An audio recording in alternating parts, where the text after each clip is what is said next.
The return arrived on the threshold's long scope 4 minutes before the rite was due to begin, and it was wrong from the first breath. Ossian Vale had stood the herald's watch above the reception arc for 109 presentations, and he knew the shape of an emergence the way a physician knows the shape of a pulse. A newcomer species always came the same way. A single hull, unarmed, smaller than a courier barge, sliding out of the jump plane with its running lights dimmed in the posture of supplication the rite required. That was the law older than the concordance itself. You arrived humble. You arrived small. You presented yourself to be weighed, and the threshold weighed you, and you took the tear the weighing gave you, and you were grateful, because the alternative to a tear was silence, and silence in the dark between stars was death. So when the mass reading climbed, Vale assumed the instrument had faulted. "Recalibrate the gravitic net," he said. His voice did not rise. Heralds did not let their voices rise.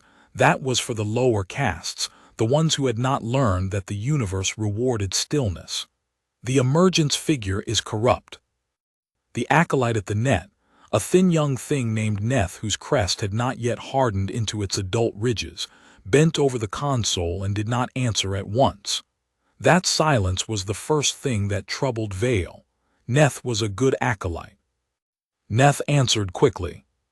"Herald," Neth said, "the net is clean. I reran the baseline against the anchor buoys. The figure holds." "Then read it to me." Neth read it, and the number that left the acolyte's mouth did not belong to a courier barge, or to any presentation hull the threshold had ever received in 9,000 years of receiving. It belonged to a moon. Vale went to the rail. The reception arc of the threshold was a hall of glass and grown crystal, a full measure across, hung in the dark at the lip of concordant space, so that the first thing any newcomer saw of civilization was beauty, and the first thing the threshold saw of the newcomer was the truth of its smallness against that beauty. Beyond the glass hung the jump plane's mouth, a slow violet wound in space where translated matter bled back into the real. Every presentation in Vale's life had begun with a mote appearing in that wound. A speck, a grain of humility. What appeared in the wound now blotted out the stars behind it. It came prow first, and the prow alone was larger than the threshold's whole reception arc, and it kept coming. Vale watched a cliff of dark metal slide out of the violet light and did not stop sliding. Flank after flank of armored hull, scarred and ridged and black as a dead sun, ran past the glass and kept running. And the longer it ran, the smaller the great hall of the threshold felt around him, until Vale understood with a coldness that started at the base of his crest, and spread that the thing emerging was not going to be small at any point, that there was no humble mote waiting behind the prow, that the prow was the newcomer and the newcomer was a mountain, and it was still coming. "Sound the," Neth started. "You will sound nothing," Vale said. Because to sound an alarm was to admit that the rite could be interrupted, and the rite could not be interrupted. It had never been interrupted. The certainty of that was the floor Vale stood on, and he would not let a faulted instinct pull it out from under him. The rite proceeds. Open the presentation channel. The channel opened, and Vale, who had spoken the words of first greeting 109 times, spoke them again into the dark, in the trade cant that every emergent species was seeded with by the drifting teacher probes the concordance sewed across the young systems, so that when a species finally reached the stars it would already know how to kneel. "Newcomer," Vale said, "you stand at the threshold of the concordance of the vault. You have come to be presented. Dim your drives, show your hull unarmed. Speak your name, that we may weigh you and give you your place among the peoples of the deep." There was a silence. In that silence the mountain finished emerging. It cleared the jump plane's mouth entirely and hung there against the stars, and now that Vale could see the whole of it he could see what it was, because a herald was trained to read a hull the way a scholar reads a face, and this hull had only one thing written on it, written in every scarred plate and every blistered ridge and every dark recessed line that Vale's mind, lagging, slowly resolved into what they were. They were gun ports, thousands of them. The thing that had come to the threshold to be weighed was a weapon, not a vessel that carried weapons. A weapon that had been built a vessel around, from the keel out, and every part of it that was not armor was something meant to kill, and it had come prow first into the most sacred hall in concordant space with its drives hot and its hull bristling, and it had not dimmed a single light. Then the newcomer answered. The voice that came back through the presentation channel was not seated trade cant taught by a drifting probe. It was the concordance's own high tongue, the liturgical speech of the inner castes, the language in which the rite itself was written, and no emergent species had ever spoken it, because no emergent species was ever taught it, because it was the tongue of the weighers and never of the weighed. The voice spoke it plainly, without accent, without the halting reverence of a thing that had learned prayer by rote. "Threshold," the voice said. "This is the warship Adamant Horizon of the Terran Directorate. We have come to make first contact. We will not be presented. We will not be weighed. Dim your own drives, Herald, and we will speak as what we are."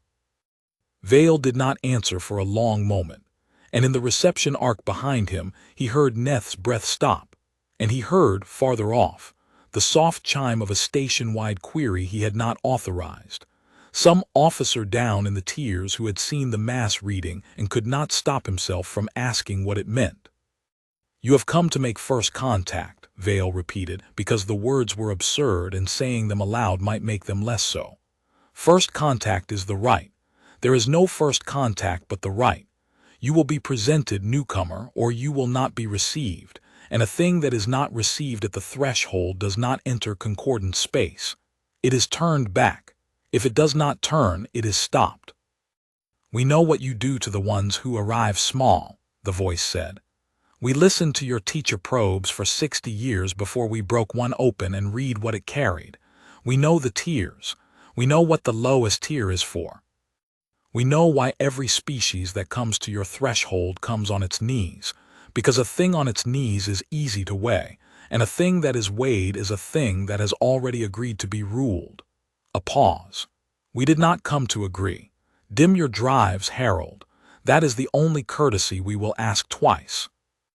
And Ossian Vale, herald of the threshold, keeper of the right, looked out through the grown crystal at 4 kilometers of armored warship hanging where a humble mote should have hung, and felt the floor he had stood on his whole life shift under him for the first time, and did not dim his drives.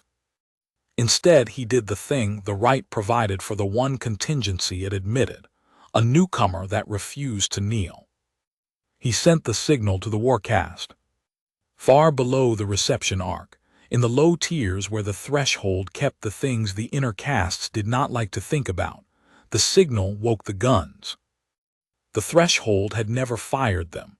In 9,000 years of receiving newcomers it had never once needed to, because a courier barge with dimmed lights does not need to be threatened, and so the guns had become a thing spoken of but not seen, a rumor the reception arc kept in its cellar. Now they came alive. Vale felt them come alive through the deck, a deep resonance climbing up through the crystal, and out beyond the glass, the flanks of the station bloomed with light as gun emplacements the size of temples rotated their long throats toward the newcomer and charged. "Adamant Horizon," Vale said. "You are ranged by the guns of the threshold. They have ended things larger than you." This was a lie, and Vale knew it was a lie as he spoke it, because nothing larger than the newcomer had ever existed in his experience, but a herald's authority was itself a kind of weapon and he reached for it. "Dim your drives and be presented, and this ends. Do not, and the concordance will write in its record that a species emerged and was so proud that it chose annihilation over a tier. We have written that line before. We are not moved by it." "Herald," the voice said, and for the first time there was something almost gentle in it, something that frightened Vale more than the guns could have, because a thing that is gentle when it is ranged by temple guns is a thing that does not believe the guns matter. "You have 31 emplacements charging. 14 of them are already inside my gunnery solution. The rest will be inside it before they finish their cycle. I have not powered a single weapon on this hull, and I am telling you that if you fire, you will not fire twice. A pause. I am not threatening you. I am doing you the courtesy no one ever did the species that came before you. I am telling you the truth about the room you are standing in. Now, dim your drives and let us talk as peoples. Or fire, and let me show your concordance what it has spent 9,000 years failing to imagine. And in the reception arc of the threshold, 109 presentations deep into a life built on the certainty that emergence was humble, Ossian Vale discovered that his hand, resting on the cold rail, had begun to shake. Captain Idris Kane had not slept in 30 hours, and he had no intention of sleeping until the adamant horizon was either through the threshold or dead, and he suspected that if it was dead he would not have to worry about sleep at all. He stood at the center of the flag bridge with his hands clasped behind him. In the posture his first commander had drilled into him 30 years ago, chin level, weight even, nothing in the body that a frightened crew could read as fear, and he watched the alien station burn itself alive with weapon charge across the main plot, and he let none of it reach his face. "Talk to me, Reyes," he said. Lieutenant Commander Ada Reyes did not look up from the sensor pit. She was the best passive sensor officer in the Directorate fleet, and she knew it and Kane knew it, and it was the only reason he had brought her out here to the edge of everything they understood, into the mouth of a civilization that had been old when humanity was still throwing rocks. 31 emplacements, sir. Big ones. Their temple scale, each throat's putting out charge numbers I'd expect off a capital gun, and they've got them mounted like decorations, all around the station's belly. Whoever built that place built the guns in, and then pretended they weren't there for 9,000 years. Yield. If even half of them fire and connect, they take the forward third of us apart. She said it flatly, the way Kane needed it said. But they're slow, sir. Everything about that station is slow. It was built to receive things that came quietly. The gun cycle's got a hitch in it. There's a lag between charge complete and lock that no gunnery officer worth anything would tolerate. It's ceremonial. They built weapons the way a man builds a fence he never expects to have to climb. So they can hurt us. Badly, once, and then we own the exchange. Reyes finally looked up and her eyes were steady. They've never done this, sir. I've been reading their emissions since we came out of the lane. There's no fire discipline chatter, no coordination between the emplacements. They're charging every gun at once like they think mass is the point. That's not a fleet that's fought. That's a museum that just found out it's a fort. Kane let that settle. It matched everything the intelligence they'd bled out of the captured teacher probe had told them. A civilization so long unopposed that it had forgotten opposition was a thing that could happen. 9,000 years of everyone arriving on their knees. "Guns cold," he said to the whole bridge, and the order went down the spine of the ship. "Every weapon on this hull stays cold until I say otherwise. I want their sensors reading a warship that isn't even trying. Weapons chief, the moment I do call it, I want the answer to be so complete that the herald over there never has to make this decision again. Understood?" "Understood, sir." Commander Sethai's voice from the weapons deck, low and certain. "Reyes, feed the herald our solution." "Sir." "Feed it to him, everything. Show him the 14 emplacements we've already got locked. Let his own board tell him the truth so he doesn't have to take my word for it." Kane's mouth was a hard line. "I don't want to kill this station. I want its herald to understand that he can't make me. There's a difference, and everything we do out here for the next hour lives inside that difference." Reyes worked her board. On the main plot, ghost lines bloomed. The adamant horizon's fire solution, unclassified, handed across the void to the enemy like a man laying his cards face up on the table. Kane watched the alien station receive it. Watched the frantic little cascade of emissions that meant, in any language, an officer realizing the numbers were real. "They've got it," Reyes said. Harold's board just lit up like a festival. Kane nodded once. And then, because 30 years of command had taught him that the hardest thing to hold in a standoff was not the enemy but his own people, he turned and let his eyes move across the flag bridge, across the pilots and the sensor techs, and the young ensign at the auxiliary comms board whose hands were not quite steady. And he spoke, low, the way you speak to men who are about to find out what they are made of. Every one of you was told when you volunteered for this hull what we were coming out here to do. We are the first face humanity shows the galaxy. There will never be another first. 1,000 years from now, they will still be telling the story of the day the adamant horizon came out of the lane, and I intend for that story to be a warning and not a joke. He paused. They built a machine out here to make new species kneel. We are going to stand in front of it and not kneel, and we are going to do it without firing a shot because any fool can win a fight and we did not come all this way to be fools. Hold your stations. Hold your nerve. And if it does come to guns, his voice did not change, and that was the thing that steadied them, that it did not change. Then you make sure that when the Herald tells this story, he tells it with respect. On the plot, the alien station's guns finished their charge, and the throats swung the last degree into their lock. And for a long, thin moment, the adamant horizon hung in the sights of 31 temple-scale weapons with every gun on her own hull dark and silent. And Idris Kane clasped his hands behind his back and waited to find out what 9,000 years of certainty did when something finally refused to be weighed. The threshold did not fire. Vale held the firing authority in the palm of his own hand, a smooth stone of grown crystal that had passed from herald to herald for 4,000 years and had never once been closed, and he looked at the 14 ghost locks glowing on his board. The newcomer's fire solution laid bare across his own instruments like a wound the newcomer had opened in itself to show him it did not fear bleeding, and he did not close his hand. "Neth," he said quietly, "how long to charge complete?" "Complete now, Herald, all emplacements, lock in 9 beats." The acolyte's voice had gone thin.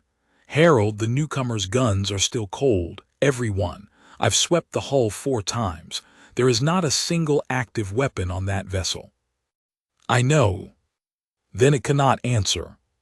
"If we fire—" "It can answer," Vale said, and he was surprised at how certain he was, and the certainty came from the same place a herald's instinct always came from, the place that read a hull like a face. He had spent his life learning to see what a newcomer was before it spoke, and what he saw when he looked at the adamant horizon was not a bluff. A bluff had heat in it. This had none. This was a thing that had decided, long before it came out of the lane, exactly how much of the threshold it was willing to unmake, and had come anyway, cold-gunned, so that the choosing would be Vale's and not its own. "It keeps its weapons dark because it wants me to know it does not need them ready to end me. A liar arms himself. This thing disarms itself and dares me. Only one kind of creature does that, Neth." "What kind?" "The kind that has counted the exchange and knows it wins." Vale's crest lay flat against his skull. "Stand the guns down." "Herald." "Stand them down, slowly. Let it see us choose." He turned from the rail. "And open a channel to the deep vault. The speaker must be woken.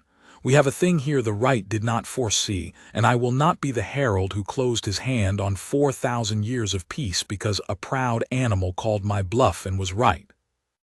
The guns of the threshold, charged for the first time in 9,000 years, began, one by one, to cool. And in the low tiers, where the warcast had woken to Vale's alarm and could not now be put back to sleep, a different creature entirely watched the guns stand down and decided that the herald was a coward. Warprime Sarnu Vok had waited his whole life for a reason, and here at last, hanging outside the glass, was a reason 4 kilometers long. The warcast of the Concordance existed the way a blade exists in a house of scholars, kept, honored in word, drawn never. For 9,000 years the vault had fed and bred and trained its warriors and never once let them off the leash, because the whole architecture of the Concordance rested on the promise that force was a thing the vault possessed and the newcomers did not, a promise so total that it had never needed testing. Vak's ancestors had died of old age in their armor. Vak himself, 40 years into a Warprime's commission, had killed nothing larger than a drill target. He carried that like a wound. Now the herald, the soft-crested herald with his crystal stone and his liturgies, was standing the guns down in front of a thing that had insulted the right itself. And Sarnu Vak understood, with the clarity that comes to a man only a few times in his life, that the moment he had been bred for had arrived, and that the wrong caste was in command of it. Warprime. His second, a hard old veteran named Daska, stood at the muster rail of the Wartier's launch bay, where the interception wing sat fueled and silent in their cradles, 60 ships, wedge-hulled and quick, the fangs the Concordance kept behind its glass smile. The herald's orders were to stand down. He's put the right channel between us and the newcomer, if we launch without the speaker's word. The speaker sleeps in the deep vault a light tower from here and will not wake for a day, Vak said.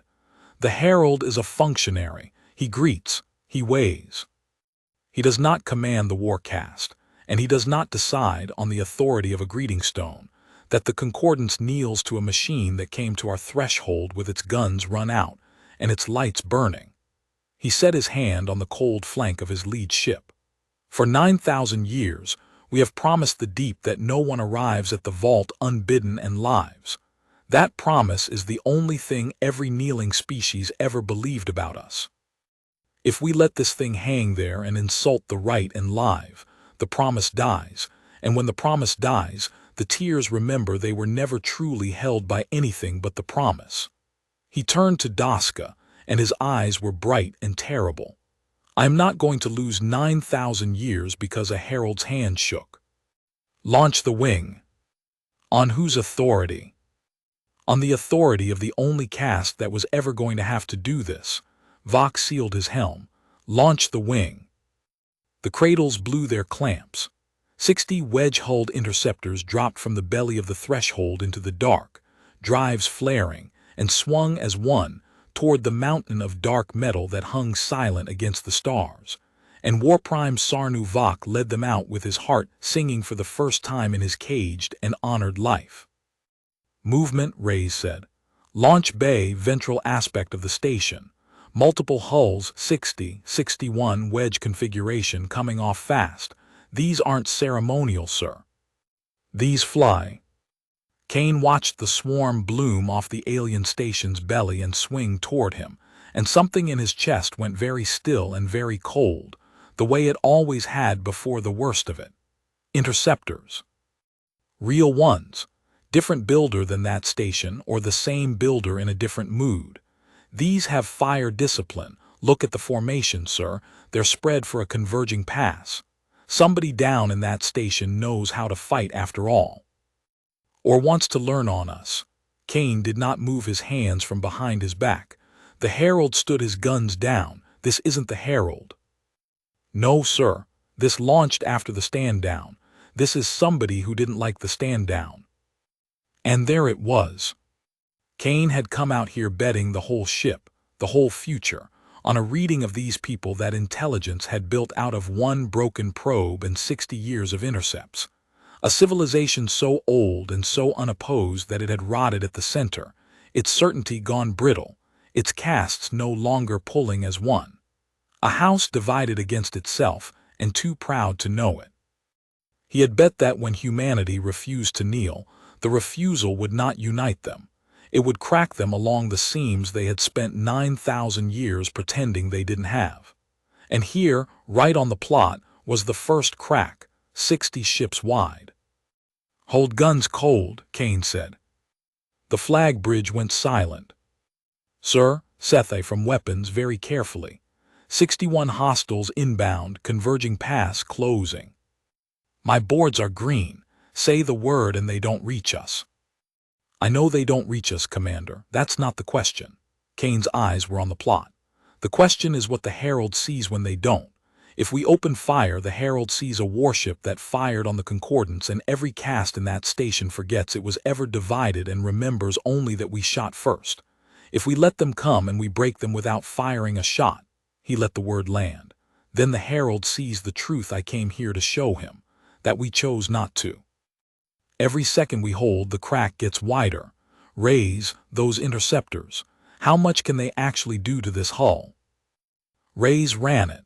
Kane watched her run it and watched her come to the answer he already trusted her to reach. Individually. "Nothing that matters, sir. Their throw weight's a fraction of those temple guns. They'd have to mass every warhead they carry against one section of belt armor to open us, and their approach doesn't mass, it converges, which spreads it. Whoever built the doctrine built it to overwhelm things that came quietly and small. It was never built to bite something our size." She looked up. "They can scratch us, sir. They can't hurt us. But they don't know that yet." "No," Kane said softly, "they don't." And he made the hardest decision a commander can make, which is the decision to take a hit he does not have to take, because the hit is worth more than the flinch. "We let them make their pass. Full defensive systems, point defense, screens, the works, but every offensive weapon stays cold. Let 60 ships throw everything they have at us, and let them watch it break on the armor, and let the Herald watch it break, and let whoever launched them watch it break. And when the pass is done and we are still here and not one of their ships is on fire," his hands unclasped and rested flat and steady on the rail before him, "then we will have said everything we came here to say, and we will not have had to kill anyone to say it. Battle stations. Guns cold. Ride it out." The klaxon sang through the adamant horizon, deep and unhurried, and 4 kilometers of dark metal turned its scarred flank to meet 60 oncoming fangs, with every one of its own teeth sheathed. Neth saw the interceptor wing before Vale did, because Vale was turned away, speaking into the deep vault channel, and so it was the acolyte who cried out, and the cry pulled Vale back to the rail in time to see the warcast's fangs streaming out from beneath the station toward the newcomer. For a moment Vale did not understand, and then he understood entirely, and the understanding was worse than the ship's. "Vok," he said, "Vok, you fool, Neth, who authorized a launch. Tell me the speaker woke. Tell me someone with the authority to end the right gave that order." "No one, Herald. The Wartier is running silent. They launched on their own hand." And there it was, the thing Vale had spent his whole life not looking at, the crack in the floor beneath the right that every Herald knew was there and no Herald ever named. That the concordance was not one will, but a treaty between castes that had not truly agreed on anything in 4,000 years, held together only by the certainty that nothing would ever come to the threshold strong enough to make the disagreement matter. And now something had. And the war caste, the caged blade, had drawn itself the instant the Herald's hand shook, because the war caste had never believed in the right at all. It had only ever believed in the promise, and the promise was that the war caste got to bite. "Open me to the newcomer," Vale said, "now." The channel opened. Adamant horizon. The wing that comes at you was not launched on my authority, and it was not launched on the concordances. It was launched by a caste that does not answer to me. I have stood the threshold's guns down. I am telling you this so that you know the truth of the room as you told me the truth of yours. Do not read those 60 ships as the concordances answer. They are one caste's madness, and if you destroy them, you destroy nothing but 60 warriors and every hope I have of ending this without a grave." There was a pause, and when the newcomer's voice came back, it was the same low, level voice from before, and it said a thing that Vale would carry for the rest of his life. "Herald," it said, "we're not going to destroy them. Watch." Vale watched. The wing reached the newcomer. 60 wedge-hulled fangs converged on 4 kilometers of dark hull and opened fire, and for one blazing instant the flank of the adamant horizon lit with 100 blooming impacts, warhead after warhead hammering into the black armor, and Neth made a sound of triumph that died in the acolyte's throat. Because when the fire cleared, the newcomer was still there. It had not fired back. It had not maneuvered. It had simply endured, and where 60 ships had thrown everything the Warcast's doctrine had ever imagined at a single point of hull, the hull wore a scatter of scorch marks and glowing dents, and nothing more. And not one system on that 4-kilometer flank had so much as flickered, and the interceptors wheeled for a second pass into the teeth of an enemy that had taken their best blow the way a cliff takes rain. "It didn't shoot back," Neth whispered. "No," Vale said. His crest had risen without his willing it, the old involuntary posture of a creature witnessing something too large for its category.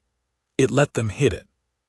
It let 60 ships empty their magazines into it so that so that all of us, would see exactly what our best is worth against it and would learn it from our own guns instead of from a threat." He gripped the rail. "It is teaching us, Neth. It is standing in front of the whole of the Warcast's doctrine and letting the doctrine break itself, and it has not killed a single warrior to do it. Do you understand what that is? Do you understand what kind of creature has to have that much power and hold it back on purpose, in front of the guns of a caste that just tried to murder it?" Neth did not answer. Neth was very young and had never seen anything like it, and would never see anything like it again.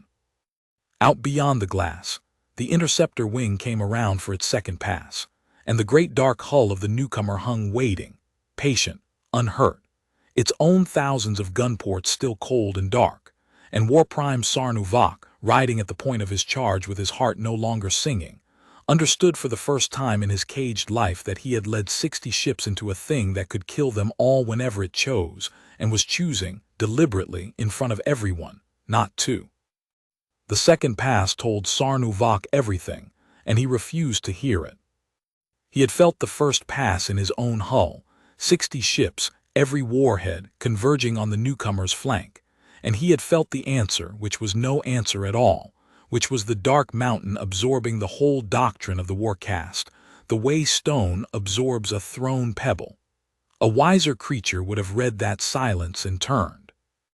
But Vok had spent 40 years being told that the Warcast was the Concordance's teeth, and a man does not learn in one pass that his teeth are milk teeth against a thing that never even bothered to bite back. "Again," he said into the wing channel, "mass the second pass, all of you 1 point, the seam behind the forward gun cluster where the armor bands meet. Nothing endures forever. We find the seam and we open it." "War Prime," Daska's voice tight. "It hasn't fired. 60 ships, full magazines, and it hasn't fired once. That's not mercy, Vok, that's contempt. It's letting us spend ourselves. Then let it learn what we cost when it finally stops watching." Vok brought his lead ship around, and the wing came with him, 60 fangs folding into a single spear aimed at 1 point on the black cliff. 1 point, all throw weight. Now. The spear struck. And this time the newcomer moved. It did not maneuver. 4 kilometers of warship does not dodge 60 interceptors. It did something worse. As the wing bore in on the seam behind the forward gun cluster, a single port on that gun cluster opened, one throat among the thousands, and from it came a lance of light so brief and so absolute that Vok's sensors did not register a beam at all, only a before and an after. Before, the empty space 1,000 measures ahead of his spear, along the exact vector his charge was committed to. After, that space was gone, replaced by a bar of raw energy that hung in the dark for a quarter of a beat, and then was not there, and where it had been the very fabric of the vacuum still glowed. The newcomer had fired 1 shot. It had fired it not at the wing but ahead of the wing, across the throat of their charge, close enough that the outermost interceptors flew through the dying edge of it, and came out the other side with their hulls scorched and their pilots screaming and their ships, every one of them, still flying. It had drawn a line. "All stop," Vok heard himself say, and did not remember deciding to say it, and the wing, 60 ships an eye blink from committing to a seam that no longer mattered, because the thing that had drawn that line could have drawn it through their hulls instead of ahead of them. The wing broke and scattered and hung in the dark, and did not make the third pass. because every warrior in that wing had just seen the same truth Vok had seen. One port, one shot. And the shot had not been aimed to kill. It had been aimed to teach, placed with a precision that said, more plainly than any threat, I can put this anywhere I choose, and I have chosen to put it where it will only frighten you, and if you make me choose again, I will choose differently. 60 ships had emptied themselves into the newcomer's flank and left scorch marks. The newcomer had opened one throat and rewritten the law of the engagement in a quarter of a beat. War Prime, Daska very quietly on the private channel, orders. And Sarnu Vok, 40 years, a caged blade, drawn at last against the one thing in the galaxy that could not be cut, sat in his lead ship in the ringing silence after that single shot, and discovered that the thing he felt was not rage. It was something he had no name for, because his caste had bred the word out of itself 9,000 years ago. It took him a long moment to find it. It was fear, and beneath the fear worse was awe. In the deep vault, a light tower away, the speaker of the concordance woke. The speaker had many names and no name, was ancient beyond the counting of heralds, and slept the long sleep of a creature whose function was to be woken only when the right met a thing the right could not hold. In 9,000 years the speaker had been woken 11 times. Each waking was carved into the vault's living wall. The speaker rose now into a chamber grown black with age, into the flood of everything the threshold had recorded since the mass reading first climbed, and took it in the way the old take bad news, slowly, completely, without flinching. The speaker watched the emergence, watched the herald's greeting refused, watched the newcomer lay its own guns bare to prove it did not need them, watched the warcast launch against the herald's word, watched 60 ships break themselves on a hull that did not answer, watched one port open and draw one line and end a charge without ending a life. And the speaker, who had presided over the weighing of 109 species and given each of them its tier, understood before the recording finished that the machine that had come to the threshold was not a newcomer at all in any sense the right could use, because the right weighed the small and the humble and the kneeling, and had no scale that could hold a thing which arrived larger than the threshold, spoke the inner tongue, knew the tiers, and refused all three.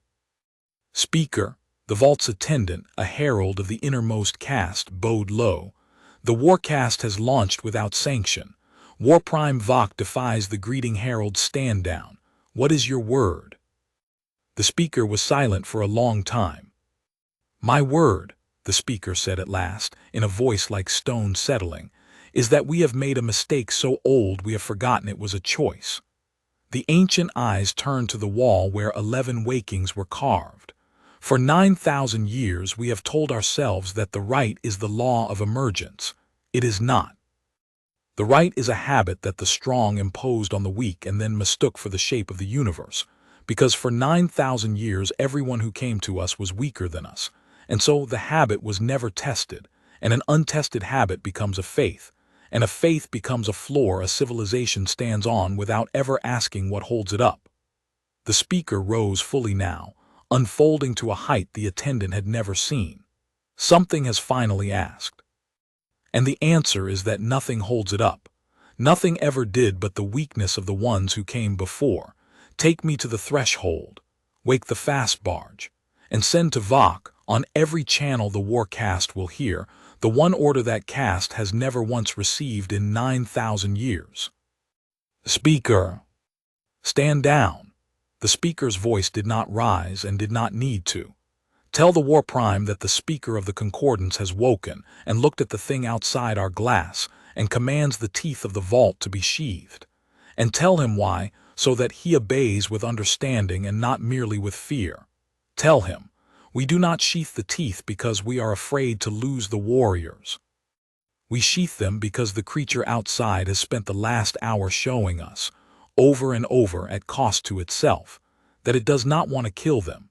And a thing that's strong, which does not want to kill you, is the rarest mercy the deep has ever offered this concordance.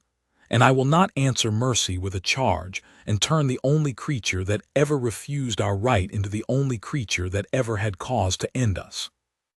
The attendant bowed and went, and the speaker of the concordance, 11 wakings deep into an existence built on the certainty that the vault was the measure of all things, turned to the black wall and lifted an ancient hand, and began, for the 12th time, to carve.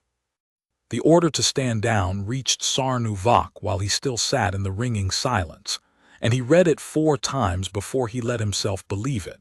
And when he believed it, the rage he had been waiting for finally came, and it came against the wrong target. "The speaker sheathes us," he said to Daska, "sheathes us, in front of the thing that just drew a line across our charge and dared us to cross it. We are the Warcast. We have carried the promise of the vault for 9,000 years, and the one time the promise is called, the speaker wakes and tells us to fold our hands and be grateful the enemy did not kill us." His hands closed to fists inside his gauntlets. "Do you know what that is, Daska? It is the end of us, not the ships, the cast." The moment the Tears learned the Warcast was sent out and turned back and told to be thankful, "We are finished." Every kneeling species out there is watching this. They are all watching, and they are learning the same thing we are learning, which is that the vault is not what it said it was. "Then what is your word, Warprime?" Daska's voice was carefully empty. "The speaker has spoken. To defy the speaker is not to defy a herald. It is to break the concordance itself." And Sarnuvak looked out through his canopy at the dark mountain hanging patient against the stars, at the single scorched flank, where 60 ships had spent their fury for nothing, at the thousands of cold gun ports, any one of which could have ended his wing and had not. And he made the choice that a certain kind of creature always makes when it discovers that the world is larger than the thing it was bred to be, which is to refuse the discovery and reach for one last proof that it was never small. "My word," Vok said, "is that the speaker commands the Warcast to sheath its teeth, and I will obey the letter of it because I am not a traitor." He brought his lead ship about, and the wing formed on him, and he turned them not away from the newcomer but toward the threshold, toward the station's belly, toward the low tiers where the temple guns hung charged and cooling. But the temple guns are not the Warcast's teeth, Daska. They are the thresholds, and the speaker sheathed the Warcast. The speaker did not sheath the threshold. Daska was silent for a long beat. The temple guns answer to the herald's stone. The herald's stone answers to a herald whose hand shook. And a herald whose hand shook once can be relieved of a stone he is no longer fit to hold. Vok's voice had gone very calm, the calm of a creature that has decided to burn the house down rather than admit it does not own it. "We are not going to fire on the newcomer, Daska. The speaker forbade it, and I am no traitor. We are going to take the reception ark and relieve the herald of the greeting stone and put the temple guns under a hand that will not shake." And then the wing swung in toward the threshold, 60 fangs turned inward now, against the station that had bred them. "And then we will let the newcomer decide whether it truly does not want to kill us, with 31 temple guns in the hands of a caste that has finally stopped being afraid to find out." "They're turning," Reyes said. "The wing, it's coming about, but not toward us, it's going back to the station. Ventral approach the belly right toward that reception arc." She frowned at her board. "Sir, that's not a withdrawal formation, that's a boarding approach. They're not running home, they're attacking their own station." Kane came to stand over the pit. On the plot, 60 wedge-hulled fangs that had been aimed at the adamant horizon curved away and drove instead at the glowing arc of glass and crystal near the station's spine, and the temple guns along the belly began, one by one, to warm again, not toward the newcomer, but held, waiting, as if the men beneath them were deciding whose hand they answered to. "The herald told us the truth," Kane said slowly. "He said the wing wasn't his. He said the ship was cracked between casts." He watched the fangs converge on the reception arc and understood, and the understanding settled over the flag bridge like a cold front. "We didn't crack them by refusing to kneel. We just gave the crack that was already there something to break against. And now one of those casts is about to try to take the guns." "Sorry." The herald stood his guns down. "Somebody out there didn't like it and couldn't make us kneel and couldn't win against us, so he's going to do the only thing left that lets him feel like the strong one." Kane's jaw tightened. He's going to take those temple guns off the man who was smart enough not to fire them and put them in his own hand and point them at us and make us prove whether we meant it. Raise, the herald, the one who's been talking to us.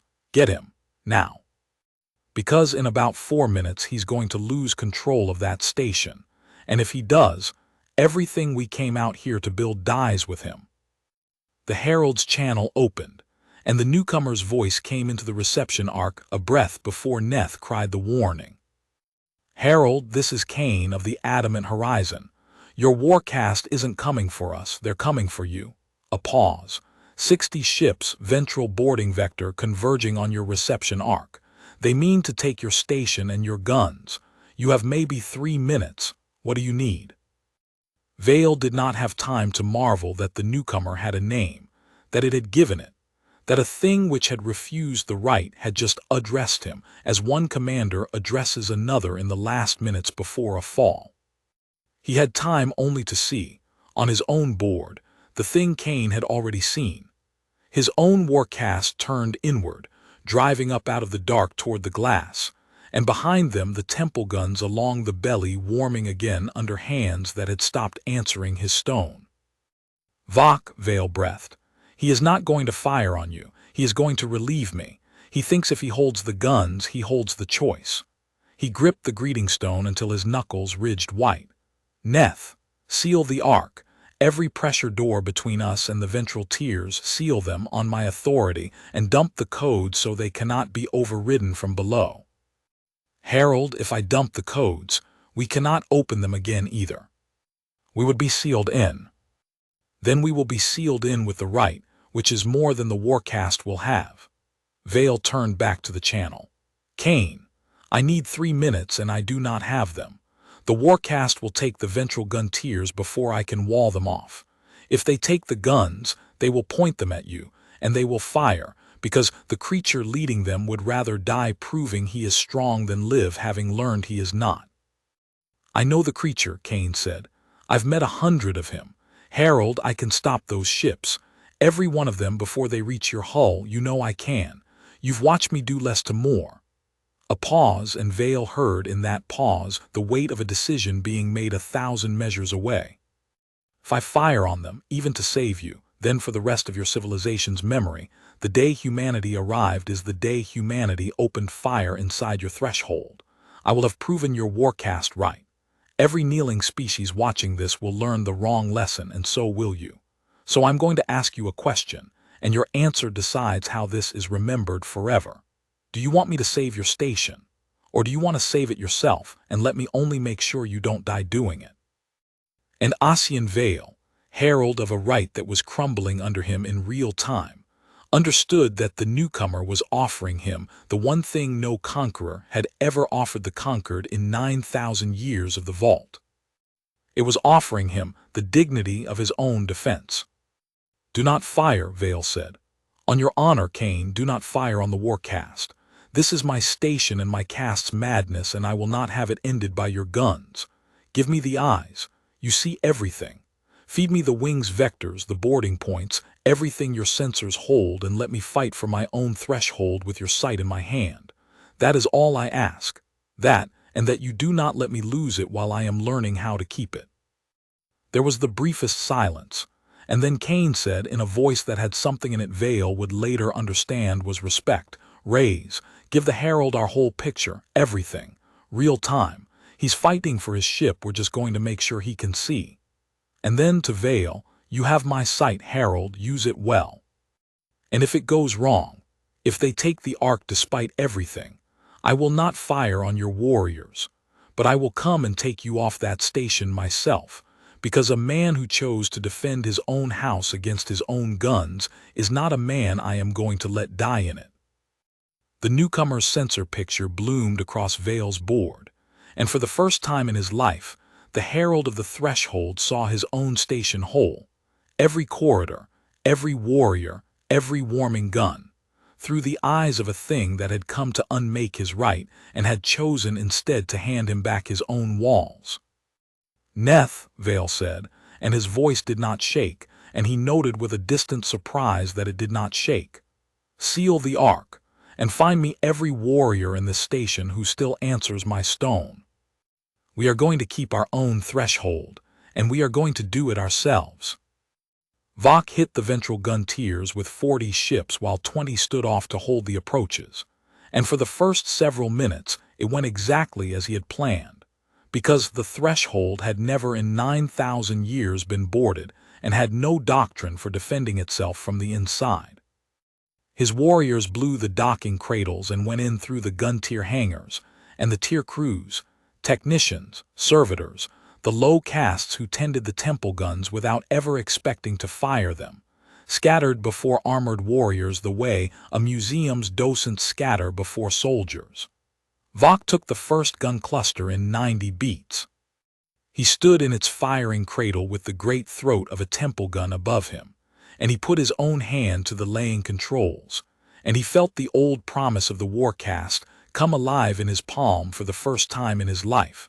31 temple guns, and only the heralds dumped codes between him and the newcomer. "Break the code locks," he told Daska. "The herald sealed the guns to his stone. Break them. I want every throat in my hand inside 100 beats." But the code locks did not break in 100 beats. They did not break in 300. Because the herald had not merely dumped the codes. He had dumped them with the newcomer's whole sensor picture in his hand, and he had known, with that sight, exactly which junctions to burn and which conduits to flood and which pressure doors to weld shut with their own emergency systems. And every path Vok's warriors took toward the gun controls led them into a station that had suddenly, impossibly, learned how to fight back. "War Prime," Daska's voice over the din of a firefight in the conduits. "The herald's not running, he's hurting us. Every corridor we force, there's a wall behind it. He's giving ground on purpose, drawing us deep and sealing us in behind. This isn't a man losing his station. This is a man spending it to trap us in it." "Then he learns fast," Vok said, and did not mean it as praise, though it was. "It changes nothing. I hold a gun cluster. One cluster is enough. Lay it on the newcomer, Daska. We do not need all 31. We need one throat and one shot to prove that the warcast can still make the choice the speaker was too old and the herald too weak to make." And Daska, who had followed Sarnu Vok for 30 years, looked at the single temple gun above them, the one throat in a station of sealed corridors and welded doors, and asked the question that a good second is supposed to ask before the end. "And when we fire, War Prime, when we put one shot into a thing that took 60 ships worth of warheads and answered with a line drawn in the dark, what do you think the newcomer does then? You saw the flank. One port, one shot. It has thousands of ports. If we fire, we do not prove the warcast is strong. We prove it is stupid, and we do it with our own hand in front of every tier in the concordance, and then the newcomer stops being merciful, and we are the reason." For a moment Vok did not answer. His hand rested on the laying controls of a gun that could, with one shot, end 9,000 years of certainty one way or the other, prove the vault still had teeth, or prove it never really had. "Lay it," he said, "on my hand alone. Let the record show the warcast, at the last, at least did not kneel." "He's got a gun," Reyes said. "One cluster ventral aft of the arc. The herald sealed the other 30, but this one's live and it's laying on us, slow but laying." She looked up, and for the first time in the whole long day her voice had an edge in it. "Sir, that throat connects. If it fires, it opens our forward third. It's a temple gun. It's the one thing on that station that can actually hurt us." Kane stood over the pit and watched the single gun cluster swing its throat toward his ship, and he felt the whole enterprise narrow to the width of that one throat. Everything he had bet, everything humanity's first face would be, hanging on what happened in the next 30 beats. "The herald," he said. "Can he reach that cluster?" "He's trying. His warriors are 3 corridors out and every corridor's a fight. He'll get there. He won't get there in time." Reyes ran the numbers cold the way he needed them. "The gun locks before the herald's people reach it, sir, by about 40 beats. If we wait for him, it fires first." "And if I fire on the cluster?" "You end it. One port like before. You put a shot through that gun cradle and the whole thing goes dark and we never take a scratch." She held his eyes. "But it's inside their station, sir. You'd be firing into the threshold, into their hull, everything the Herald asked you not to do." And there it was, the whole trap of it, the thing Kane had known might come and had prayed would not. To keep his promise to the Herald was to take a temple gun shot that could gut his forward third and kill hundreds of his own. To keep his ship whole was to break the promise, to fire into the threshold, to prove the warcast right in the last 30 beats after a whole day of proving it wrong. He thought of the young ensign at the auxiliary board with the unsteady hands. He thought of the 1,000 years of story that would be told about this day. He thought of what the first face of humanity was supposed to be. "SciFi," Kane said, "that gun cluster, can you disable it without killing the crew? Not destroy it, disable it. The laying mechanism, the tracks it turns on. Can you put one shot into the machinery that moves the throat, so it can never bear on us and leave the warriors in the cradle alive?" A pause from the weapon's deck. Then SciFi's voice, slow and careful. "It's threadwork, sir. The throat's laying tracks are maybe 40 measures across.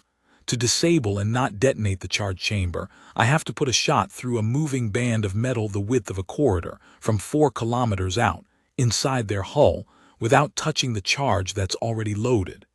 If I'm off by a hand's breadth, I cook the whole cluster and everyone in it." "Can you do it?" Another pause. "Yes, sir. I can do it." Kane looked at the single throat swinging slowly toward his ship, and at the Herald's warriors fighting corridor by corridor to reach it and failing to reach it in time, and he made the decision that a lesser commander would not have had the nerve to make. Not the safe shot that gutted the gun, not the broken promise that killed the crew, but the harder thing, the threaded thing, the shot that kept both his ship and his word. "Take it," he said. "Disable the laying mechanism, leave the crew alive, and put it on every channel that station can hear, so the whole concordance sees exactly what we chose to shoot and what we chose not to." His hands closed on the rail. "Fire!" Sarnuvak had his hand on the laying controls and the newcomer in his sights when the shot came, and he never saw it, because a thing moving at that speed does not announce itself, and because it was not aimed at him. There was a sound like the spine of the station cracking. The great throat above him lurched, screamed metal, and stopped, dead, frozen mid-swing. The laying tracks that turned it sheared through in a single clean line as though a god had drawn a blade across them. The charge in the chamber did not detonate. The gun did not explode. It simply died all at once. 40 measures of laying mechanism opened like a fruit, and the throat that had been swinging toward the newcomer hung now fixed and useless, pointed at nothing. A temple gun turned in one shot into a monument. Vok stood in the cradle of a weapon that would never fire again, and did not, for a long moment, understand that he was alive. "War Prime," Daska, thrown against the cradle rail, hauling himself up. The crew were all it didn't. The old veteran stopped and looked at the sheared tracks, and Vok watched the understanding come into his second's face the way it was coming into his own. It could have detonated the chamber. One shot into the charge and we all die and the gun with us. It didn't. It threaded the tracks.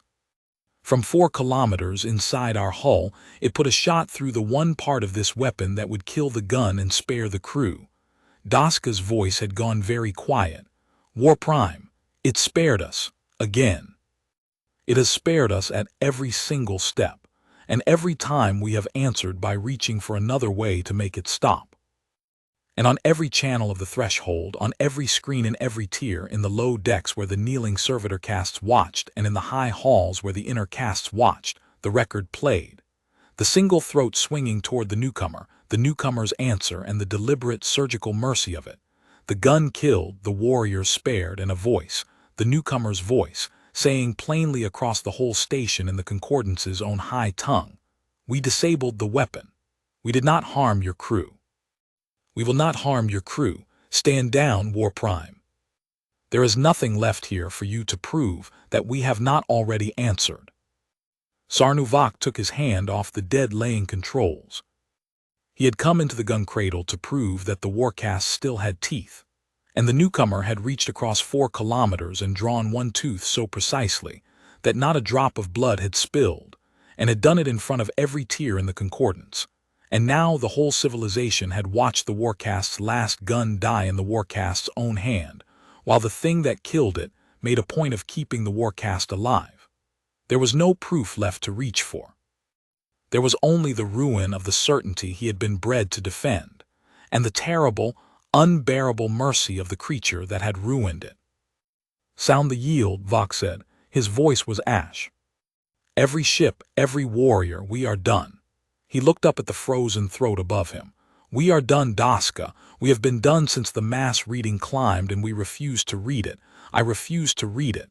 This is on my hand and no one else's." He unsealed his helm, and the recycled air of the dying gun tier was cold on his face. "Take me to the Herald. I will yield the Warcast to the man whose station I tried to take, in front of the thing that spared us, and I will not hide behind a word or a cast or a promise while I do it. Let the record show at least that, when the War Prime finally understood, he did not need to be made to kneel." Vale reached the gun cluster with 11 warriors at his back, and found the fight already over. He came through the last sealed door. Neth had opened it on his order, one door, the code spent to reach exactly this room, expecting to bleed for the gun, and instead he found Sarnuvak standing in the cradle of a dead weapon with his helm off and his hands empty, and around him the Warcast laying down their arms, and above them all the sheared throat hanging silent. And Vale understood that the newcomer had ended the fight for his station without ending it for him. Had killed the gun and left him the surrender. Had handed him back not just his walls but his authority over the men inside them. "War Prime," Vale said. "Herald." Vok did not straighten into any posture of defiance, and did not fold into any of submission. He simply looked at Vale, one exhausted creature to another, across the ruin of the thing they had both served. "I tried to take your station. I would have fired your guns on the newcomer. I was wrong, and I was wrong in the oldest way a Warcast can be wrong, which is that I could not bear to learn I was not the strongest thing in the dark." He gestured at the dead gun. "It spared us, every step. It spared your tier crews, and it spared my wing, and it spared this cradle full of warriors who came here to murder it. Do you understand what that is, Herald? I have spent my life certain that mercy was a thing the strong granted the weak because it cost them nothing. This cost it something. It took a temple gun out of its own solution to keep from killing 40 warriors who had done nothing but try to kill it." Vok's crest lay flat. "I do not know what to do with a strength like that. My whole caste is built on the idea that such a strength cannot exist, and it is hanging outside our glass, and it has beaten us at every turn without hating us, and I do not know what we are now." "Neither do I," Vale said, and it was the truest thing he had said all day. A chime sounded through the arc, the deep, resonant tone that had been heard in the threshold only 11 times in 9,000 years. Neth, at the far console, went utterly still. "Herald," the acolyte said, "the deep vault fast barge is inbound. The speaker comes." "Second jump signature," Reyes said, and the flatness in her voice did not hide the thing underneath it. "Inbound, deep system vector. It's not a barge, sir. Barge came in ahead of it, small, one hull, that's the diplomatic track. This is behind it, and it's big." "How big?" Kane did not phrase it as a question. Reading the translation bloom now, Reyes stopped, ran it again. When she spoke, the whole flag bridge heard the number land. 340 hulls, sir, capital scale, most of them, a fleet. Their real fleet, not the museum guns, not the 60 fangs, the thing they keep at home. She looked up. The Warcast out here was one cast's madness with 60 ships. This is the Concordance's actual military, and it's translating in behind that little barge on a combat vector, and it will be in system inside the hour. The flag bridge was silent. 340 hulls. Kane looked at the number and felt the whole shape of the day change, felt the standoff he had won against a crack station become something else entirely, because a single dreadnought could stand in front of a museum and a warcast's tantrum and win by never firing. But 340 capital ships were not a museum, and were not a tantrum, and would not be taught by one drawn line. Kane, the herald's voice coming into the bridge, and there was fear in it now, real fear, the first Kane had heard from him. Kane, listen to me. The signature inbound behind the speaker's barge, that is the home fleet, the Grand Armada. It does not answer to me, and it does not answer to the warcast, and it may not even answer to the speaker until the speaker reaches it. It is the thing the Concordance has never had to use, and it is coming here on a war vector, and I am telling you the truth of the room as you taught me to. If the Grand Armada decides that the day the right was refused is the day the Concordance must prove it is still the master of the deep, then it will not draw lines in the dark. It will come at you with everything all at once, and I do not know, Kane, whether even you can stand in front of all of it. Kane looked at the plot, at the translation bloom growing where 340 hulls were bleeding back into the reel, and he was quiet for a moment. And then he did a thing that made every officer on the flag bridge turn to look at him. He smiled. It was not a large smile, and there was no joy in it, but it was a smile, and it settled the bridge more than any order could have. "Harold," he said, "I need you to understand something because you've earned it, and because in about an hour it's going to matter more than anything either of us has said all day." He turned from the plot to face the channel, as though the herald could see him. "You've been watching one warship all day, and you've been thinking, this is what humanity sent. This is the largest thing they had. The whole galaxy's worst nightmare come out of the lane to refuse your right." His voice was very level. "The Adamant Horizon is the largest warship humanity has ever built, Harold. That part is true. But we did not send our largest warship out here alone to make first contact with a civilization 9,000 years old. We are not fools. We sent it first." "First," Vale repeated. "Kane, what do you mean first?" "Raise," Kane said. "Show the herald the far picture, the whole one. It's time." He clasped his hands behind his back and watched the alien fleet bloom into being on the plot, 340 hulls coming to prove the Concordance was still the master of the dark, and he felt, for the first time since the Adamant Horizon had come out of the lane, something close to certainty. Let's find out what 9,000 years of never being tested does when the test doesn't end after the first ship. Marshal Regent Suvokar had commanded the Grand Armada for 60 years and had never once fired it, and she had made her peace with dying that way. An admiral of the largest fleet in the known dark whose whole life was the maintenance of a threat that never had to be used. So when the alarm came down the deep channel, the threshold refused, the right broken, a newcomer that would not kneel, she felt something she had not felt since she was young, and did not entirely trust it, and translated her fleet in system anyway, because 60 years of readiness are worth nothing if you do not answer the one call you were kept for. 340 hulls bled back into the reel around her flagship, the Uncounted, and formed on it, and Suvokar looked at the tactical plot filling with the truth of the situation, and felt the old readiness curdle quickly into something colder. "Report," she said. Her flag captain gave it, and every word of it was worse than the last. One newcomer vessel, 4 kilometers. It had refused the right, spoken the inner tongue, absorbed the threshold's temple guns, taken 60 of the warcast's fangs without answering, drawn one line in the dark to end their charge, and then. This was the part her flag captain's voice caught on. When the warcast had tried to seize the temple guns and turn them on the newcomer had reached across 4 kilometers and disabled a single temple gun with one threaded shot, sparing the crew, inside the Concordance's own hull. "And it has not fired since," Carr said. "No, Marshal Regent, it has not fired since. It is holding station off the threshold. Its weapons are cold, all of them." Her flag captain hesitated.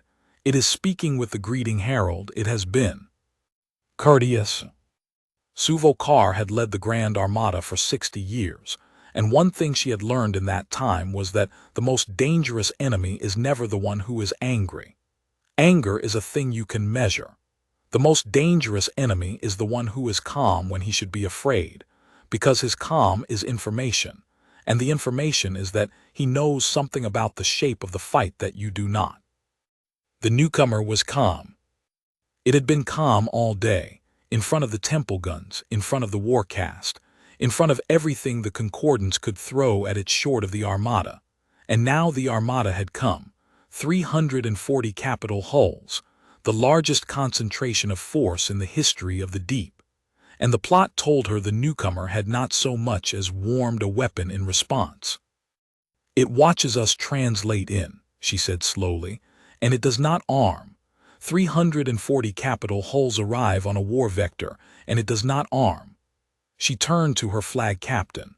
"That is either the calm of a creature that does not understand what it is looking at, or it is the calm of a creature that understood us before we arrived.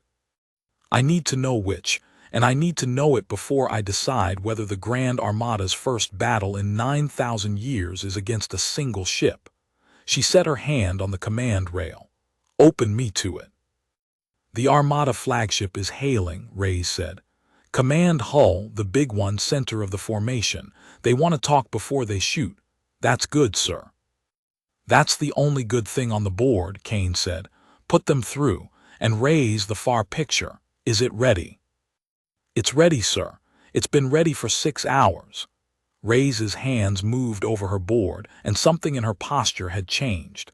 The tension of the standoff replaced by the flat certainty of an officer who has done her work and knows it is good.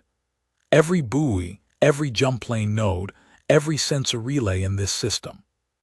We've been mapping it since we came out of the lane, passive, quiet, while everyone was watching the guns. I've got the whole Concordance approach in the tank. And the Armada, sir, they translated in on a fixed vector, formation locked, the way you do when you've never been contested. I had firing solutions on their command hulls before half of them finished arriving. She looked up. "They think they just showed us 340 ships. What they actually did was show me exactly where 340 ships were going to be." Kane nodded once slowly. This was the thing the Herald had not understood, and the Warcast had not understood, and the Marshal on the far side of the plot did not yet understand. That the adamant horizon had never been merely a wall to hide behind or a gun to threaten with. It was a sensor platform 4 kilometers long, crewed by a species that had spent 60 years doing nothing but listening to a civilization that did not know it was being heard, and it had come to first contact not with its weapons hot but with its eyes wide open. And while the Concordance spent the day proving it could not hurt the ship had spent the day learning the Concordance down to its bones. "Marshal Regent Suvokar," said the voice from the alien flagship, a woman's voice, or the analog of one, old and level, and carrying the weight of 60 years of command. "I speak for the Grand Armada of the Concordance of the Vault. You have refused the right. You have fired inside our threshold. You stand alone before 340 capital hulls, newcomer, and I have not yet decided whether the day the right was broken is the day the Concordance ends the thing that broke it. Before I decide, I will hear you. Speak, and speak truly, because I am very old and I have heard every lie the dark can offer, and I will know." "Marshal Regent," Kane said, "my name is Idris Kane. I command the Adamant Horizon, the largest warship my species has ever built. We came here to make first contact, and we came in this ship alone, and we did it on purpose, and I am going to tell you why, because you asked me to speak truly and you are old enough to hear it." He paused. "We learned about your right before you ever learned we existed. We caught one of your teacher probes 60 years ago, the ones you seed across the young systems to teach new species how to kneel before they can even reach the stars. We broke it open. We read what it carried. And we learned that your entire civilization is built on a single certainty, that everyone who comes to your threshold comes small and humble and afraid, because that is how emergence works, because for 9,000 years it has always worked that way. His voice did not change. So we decided to find out what your certainty was actually made of. And the way to find out was not to send a small ship and be weighed and take our tier and spend the next 1,000 years learning your bones from the bottom.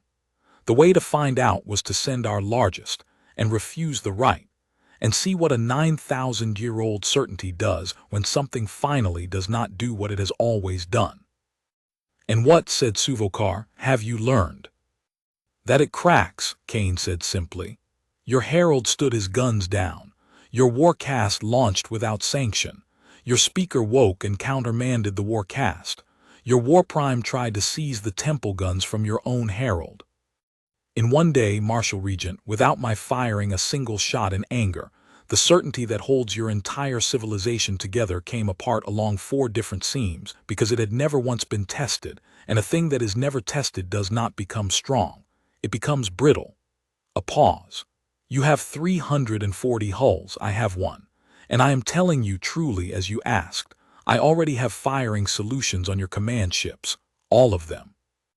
I have had them since before your fleet finished arriving, because you came in the way. A fleet comes in when it has never been contested, formation locked and certain, and my censor officer read your whole approach off your own carelessness.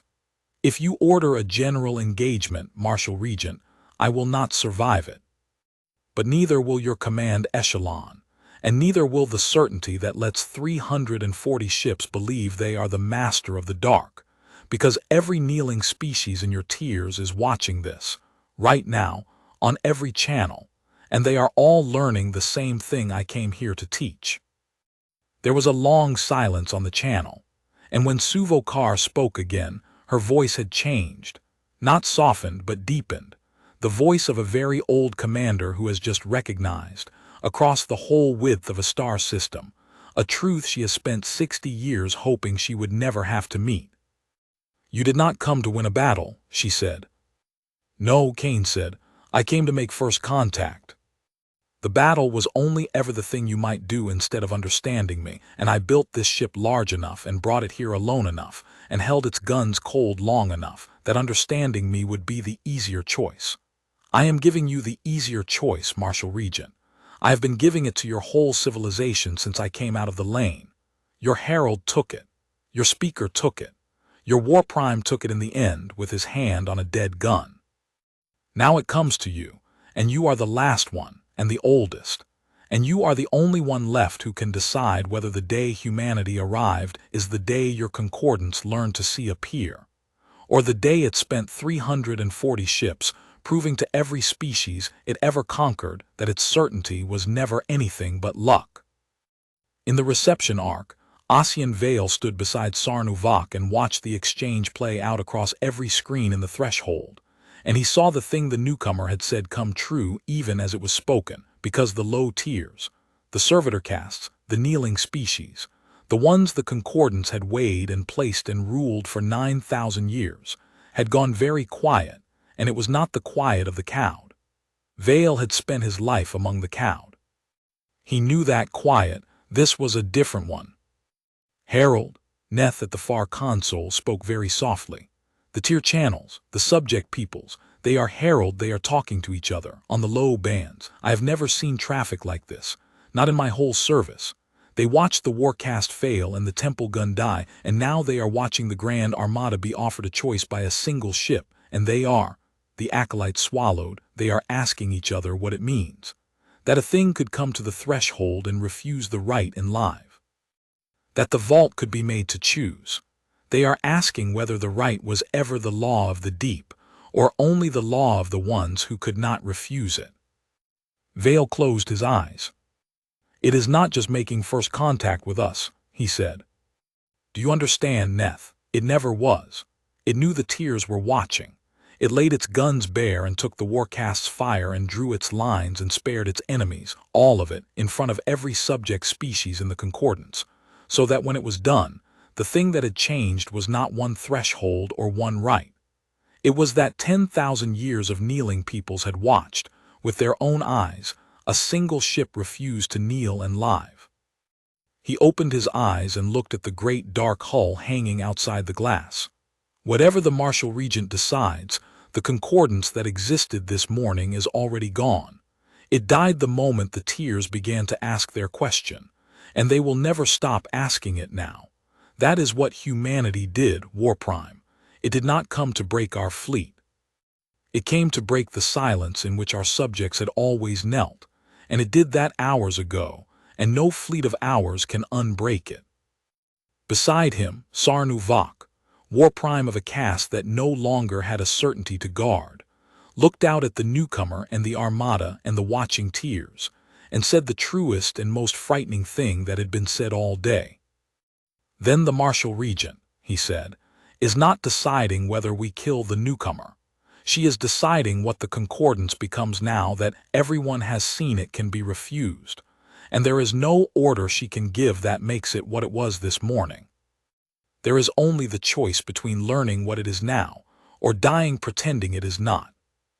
The speaker's fast barge crossed the last of the distance to the threshold while Suvo Kar was still deciding, and it did not dock at the war tiers or the inner halls but at the reception ark itself, at the herald's own gate. And when the ancient thing that spoke for the whole concordance came at last into the hall of glass where the newcomer had first refused the right, it did not look at Vale, and it did not look at Vok, and it did not look at the watching screens. It went to the rail, and it looked out through the grown crystal at the mountain of dark metal hanging against the stars, and it stood there for a long moment in silence, the way a creature stands before a thing it has waited its whole long existence to meet and dreaded meeting all the same. So the speaker said, "You are the question." Speaker, Vale bowed low. "This is the newcomer, the adamant horizon. Its commander is called Cain. It has. I know what it has done, Herald. I have watched all of it from the deep vault, and I have carved the 12th waking into the wall, and I have come here to do the thing that only the speaker can do, which is to decide what the concordance believes." The speaker did not turn from the glass. "Open me to it, directly. Not through the Marshal Regent's channel. I will speak to the creature myself, as one who speaks for the whole of the vault to one who speaks for the whole of humanity, and we will settle in this hall what 9,000 years of the right could not." The channel opened. "Commander Cain," the speaker said, "I am the speaker of the concordance of the vault. I have been woken 11 times before this day, and each time it was because the right met a thing it could not hold, and each time I found a way to make the right hold it anyway, by force, by tear, by the long patience of a civilization that outlasts everything that refuses it." The ancient voice was without anger and without fear. "I cannot make the right hold you. I have known it since the mass reading climbed. You are not a thing that emerged. You are a thing that arrived, and there is a difference I have spent this whole day learning, and the difference is the end of something I have loved for 9,000 years. So I will not try to hold you. I will ask you one question instead, and your answer will decide whether the concordance meets you as a peer, or spends the Grand Armada finding out how many hulls it costs to kill one ship that refused to kneel." A pause. "Why did you spare them?" Speaker. "You spared them, all of them. The temple gunners, the war cast's wing, the crew of the gun you killed. At every step you have held a strength that could have ended them, and at every step you chose not to at cost to yourself. I have ruled by force for 9,000 years, and I know exactly what force costs and what mercy costs, and you have spent mercy all day like a rich creature spending coin, and I do not understand it, because in my long experience the strong are merciful only when mercy is free, and your mercy has not been free. So I ask you, before I decide the fate of everything, why did you spare them?" There was a silence on the channel, and Vale watched the great dark hull outside the glass, and when Cain's voice came back it was quieter than it had been all day, and heavier. "Because we were you once," Cain said. "Speaker, my species spent a long time being the strong thing in our own small dark. We had our own right. We made smaller peoples kneel and told ourselves it was the shape of the world, and we were certain, the way you are certain. And it cost us more than I know how to say. We nearly did not survive our own certainty." A pause. When we caught your teacher probe and read the right, we did not see monsters. We saw ourselves, grown old and grown vast and never once made to learn the thing we learned the hard way, that the strong who never spare become brittle, and the brittle break, and when they break they take everything they built down with them. We did not come here to break you, speaker. We came here to be the thing that finally tested your certainty before something crueler than us did it for you. And a test is not a slaughter, so we spared them, everyone. Because we came to show you that you could be refused and survive it, and you cannot learn that from a thing that kills you. You can only learn it from a thing that could have, and didn't. The speaker was silent for a very long time. You came, the ancient voice said at last slowly, to teach us to be refused, not to conquer us. And the speaker stopped, and Vale saw the great old creature's crest lower, the first time in the herald's life he had seen the speaker bow to anything. You came to do to us, gently, the thing that time and the cruel dark would eventually have done to us without mercy. You came as the kind teacher of a lesson we had refused to learn for 9,000 years. Yes, Cain said. And I would like, very much, for the lesson to end with both our peoples still alive to have learned it. But that is no longer only my choice, or yours, because there is a squadron in your Grand Armada, speaker, that is not waiting for you to decide. Ascendant Rho Ven commanded the forward echelon of the Grand Armada, 90 hulls at the sharp edge of the formation, and Rho Ven had listened to the whole exchange. The Herald's weakness, the Warcast's failure, the Martial Regent's questions, and now the speaker itself standing in the reception arc asking a single ship why it had chosen not to kill. And every word of it had filled the Ascendant with a rage so pure it had become a kind of clarity. They kneel, Ven said to the forward echelon. Do you hear it? The Herald knelt.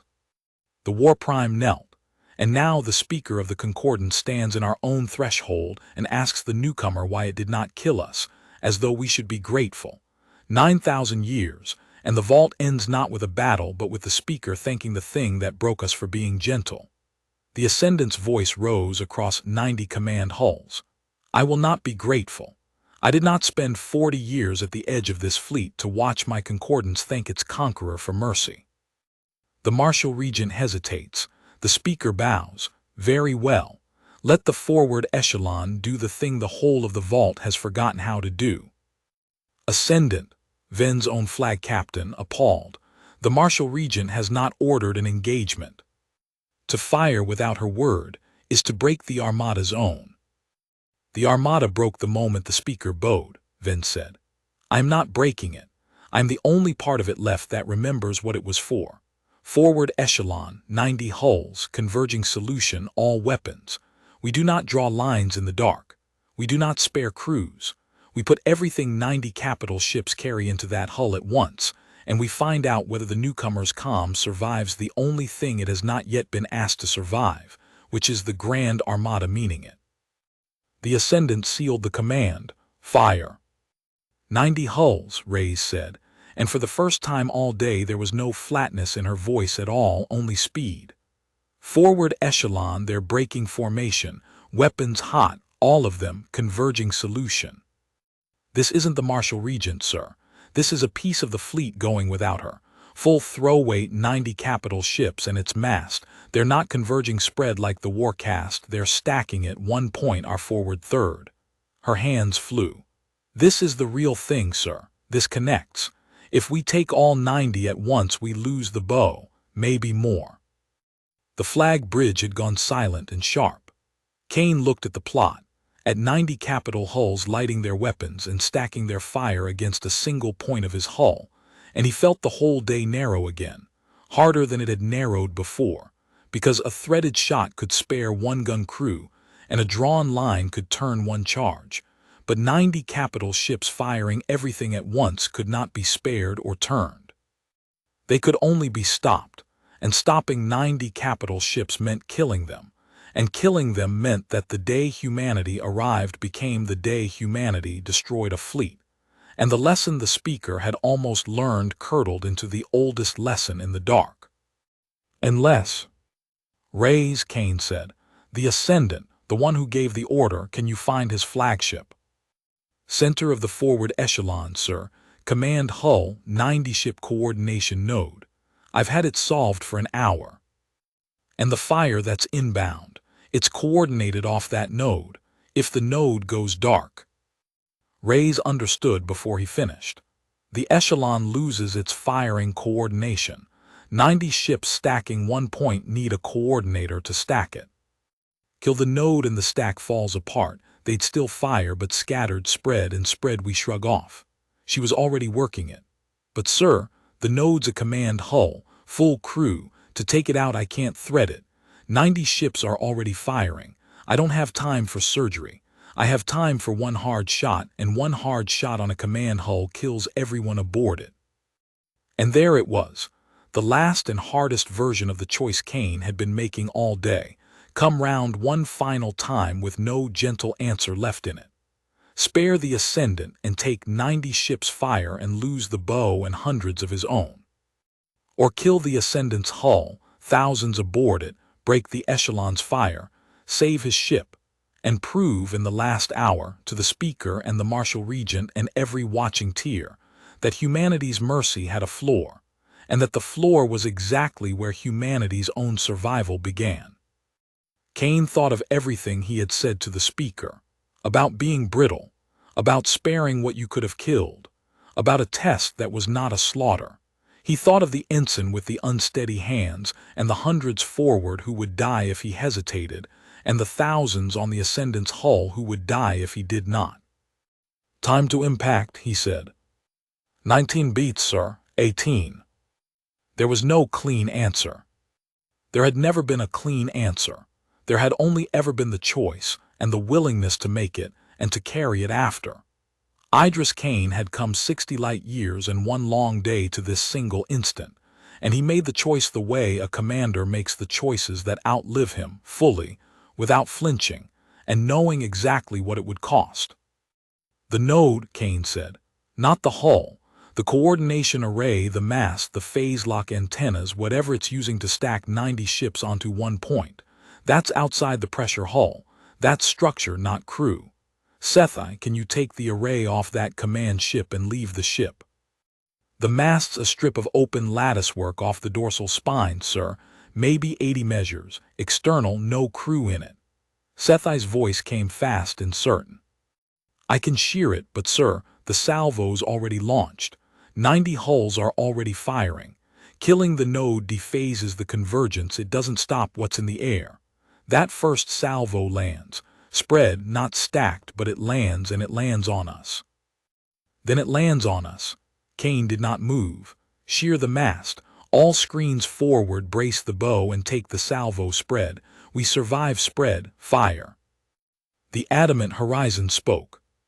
One port, high on the forward gun cluster, opened and shut, and 80 measures of phase lock antenna, 1,040 measures away, ceased to exist between one beat and the next, sheared from the dorsal spine of the Ascendant's flagship in a single line of light, and the ship beneath it lived. Every soul aboard it lived, the pressure hull untouched, only the delicate lattice of its coordination array gone. And with it, the invisible thread that had been binding 90 capital ships fire into a single killing point. The salvo landed a heartbeat later.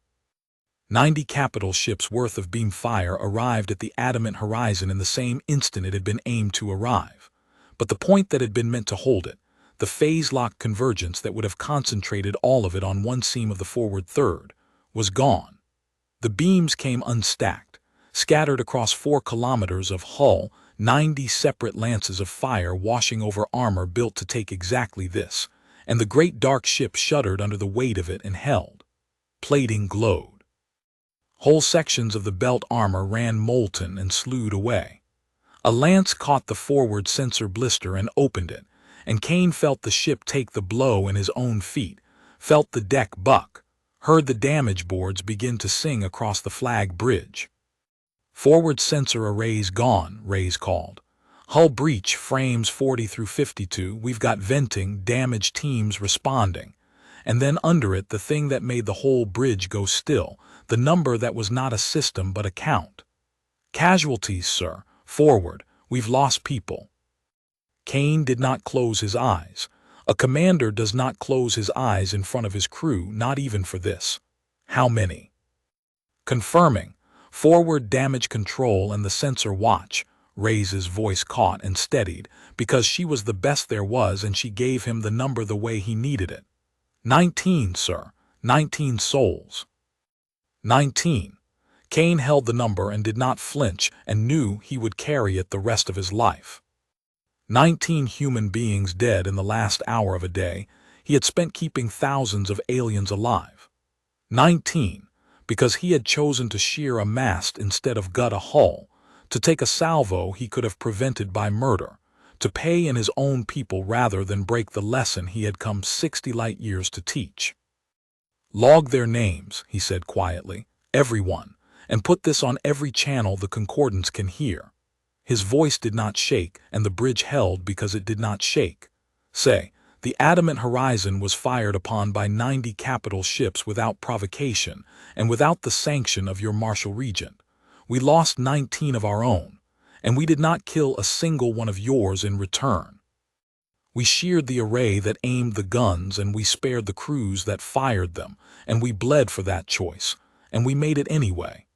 Let the record of first contact show what humanity did when it was struck in the last hour by everything you had. It bled, and it did not answer in kind, and it is still here. Ascendant Rho Ven stood on the bridge of a flagship that had, in the space of a single beat, gone blind and deaf and dumb. The mast was gone.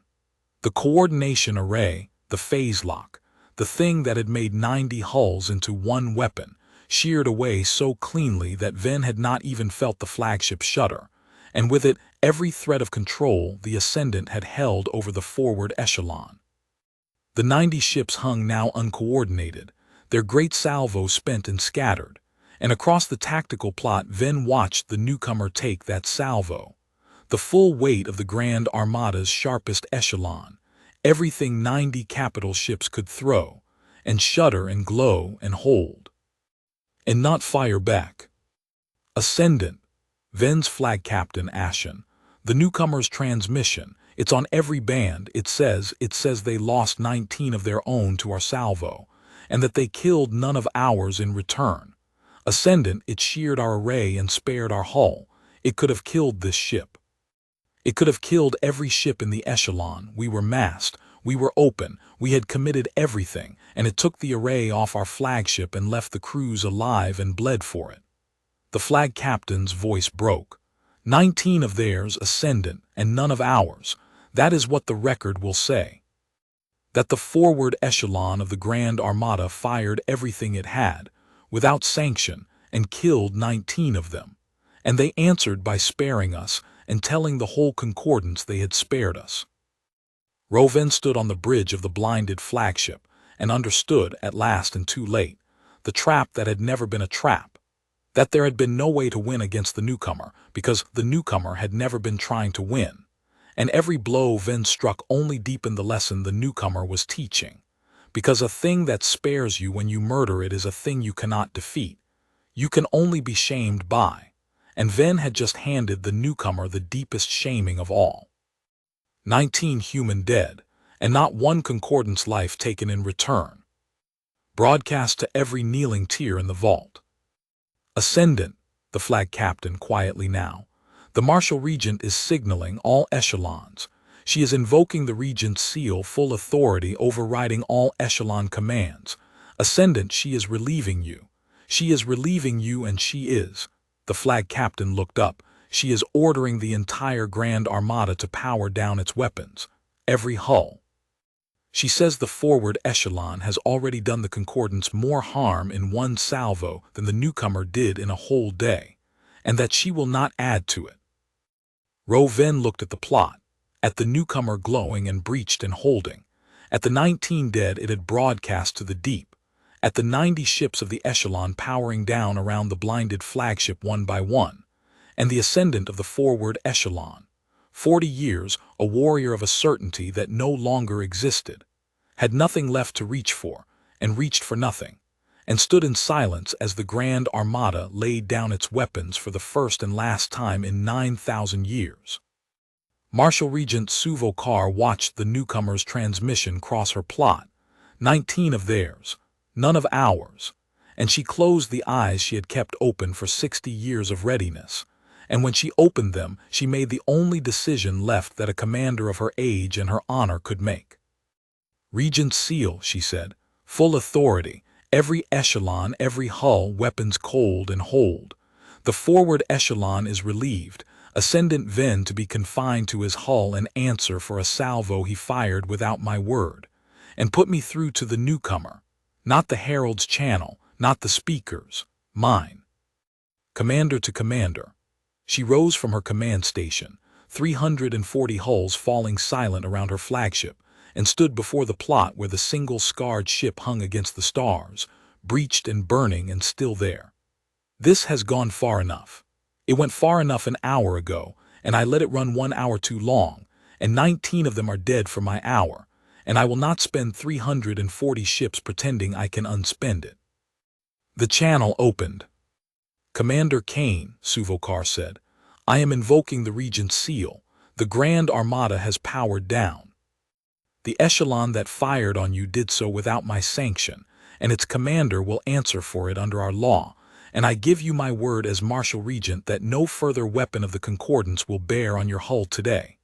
She paused, and the weight of 60 years was in the pause. You have lost 19. We have lost none, because you chose that we lose none at the cost of your own. I have commanded the largest fleet in the known dark for 60 years, Commander, and I have never in that time seen a thing I did not understand until today. And today I have seen nothing but things I do not understand, and the deepest of them is this. You had every right to answer that salvo with slaughter, and the whole of the deep would have called it just, and you did not. Why? Say it plainly, one last time, so that I carry it correctly for the rest of my life. Because the war was never the point, Marshal Regent, Kane said, and his voice was tired now and did not hide it. The point was first contact. The point was that 1,000 years from now, when your people and mine tell the story of the day we met, it is a story we can both live inside. If I had answered that salvo with slaughter, I would have won the battle and lost the only thing worth crossing 60 light years for. I did not come to be the strongest thing your Concordance ever saw. I came to be the first thing your Concordance ever met as an equal, and an equal does not need to kill you to be believed. A pause. I have 19 dead, Marshal Regent. I would like their deaths to have bought a peace and not a grudge. That is up to you now, and to the speaker, and to every tear that has been watching this all day. I have done everything I came to do. The rest is yours. And Suvokar, Marshal Regent of the Grand Armada, standing before 340 silent hulls and one scarred and burning ship that had refused to slaughter her fleet, bowed her ancient head to a species 1 day old in the sight of the deep, and gave the order that ended 9,000 years of the right. Then let it buy a peace, she said. Stand the Armada down, all of it. And someone bring me the speaker, because the Concordance that meets the dawn is not the Concordance that met this morning, and we are going to have to decide tonight what we become. The Grand Armada stood down, and for a few beats the reception arc of the threshold was silent, and Ossian Vale allowed himself to believe, for those few beats, that the worst was over. Then Neth's board began to scream. Herald the low tears, the acolyte's voice climbed. The subject bands, they are not just talking anymore, the 9th tier. Herald, the 9th tier is rising. Vale crossed to the console in 3 strides, and Sarnuvak came with him, and they looked together at the thing spreading across the lower decks of the threshold and out across the tier worlds beyond it, and Vale felt the last of the certainty he had stood on all his life finally give way entirely. The 9th tier, the lowest, the tier the inner castes did not speak of, and the herald's liturgy passed over in silence, and the newcomer had named in its very first refusal, we know what the lowest tier is for. Every species that came to the threshold and was weighed took a tier, high or low, and the low tiers labored, and the labor was hard, and that was the price of a place in the Concordance, and the right called it just. But the 9th tier was not labor. The ninth tier was for the ones who failed the weighing, or refused it, or rose against it. And what the concordance did with them was not spoken of, because what the concordance did with them was take them apart. Their worlds stripped for the fleet. Their peoples bred down into servitor stock and soldier stock and worse, generation on generation, until nothing was left of what they had been but a number and a use. The ninth tier was the threat beneath the right, the silent thing that made every kneeling species keep kneeling, because the alternative to a tier was the ninth, and the ninth was worse than death because it did not even let you die. And the ninth tier had watched a single ship refuse the right and live. "They are breaking their overseers," Neth whispered, "on 100 worlds. The servitor stock, the soldier stock. They have seen the newcomer refuse the vault and survive, and they are, herald, they are rising all at once, everywhere, and the inner castes on those worlds are calling for the war caste to put them down before it spreads to the higher tiers." "And it will spread," Vox said quietly. "It is already spreading. The 8th tier is stirring. The 7th. The war prime looked at the cascading boards with the flat clarity of a soldier reading a battle he cannot win. This is the thing the speaker meant. The concordance did not fall to the newcomer's guns. It is falling now, tier by tier, because the newcomer showed 10,000 years of subjects that the vault could be refused, and there is no gun in the Grand Armada that can unshow them." He turned to Vale. "The inner castes will want to drown it in blood. It is the only answer the right has ever had for the 9th tier, and if we give that answer now, in front of the newcomer, in front of the whole watching deep, then everything the newcomer bled 19 of its own to teach us dies in an afternoon," Vale finished, "and the concordance becomes exactly the brittle, cruel thing it warned us we were." He straightened. "Open me to the speaker, and to Kane, both at once.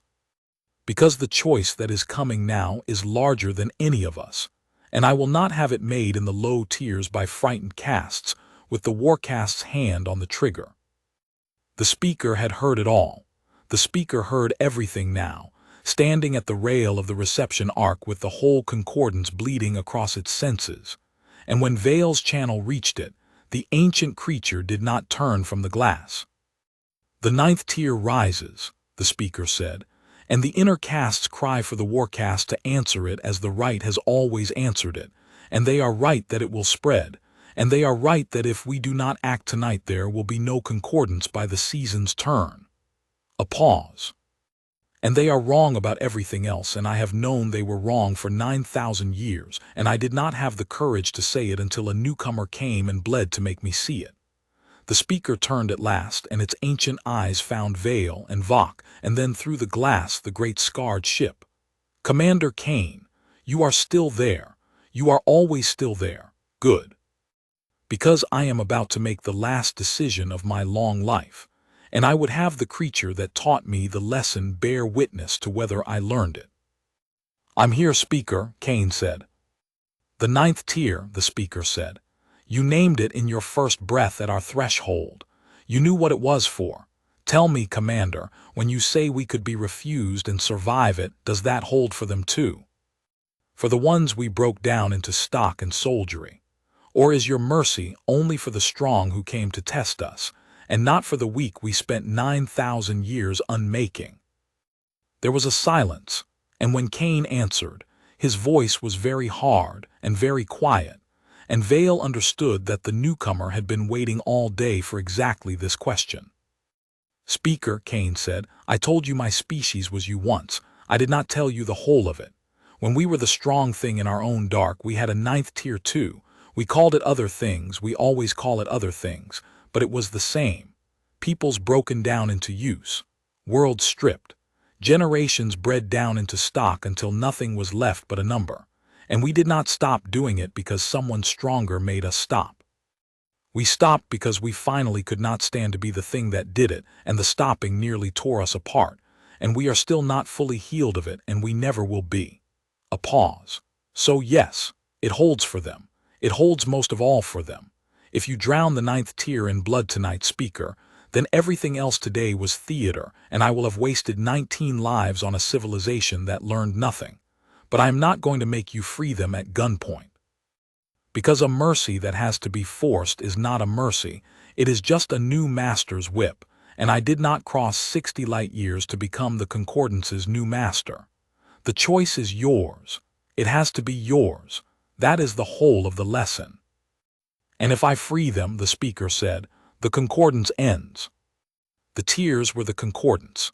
Without them there is no vault, no right, nothing but 9,000 years of castes who no longer have anyone to rule and no idea how to be anything else.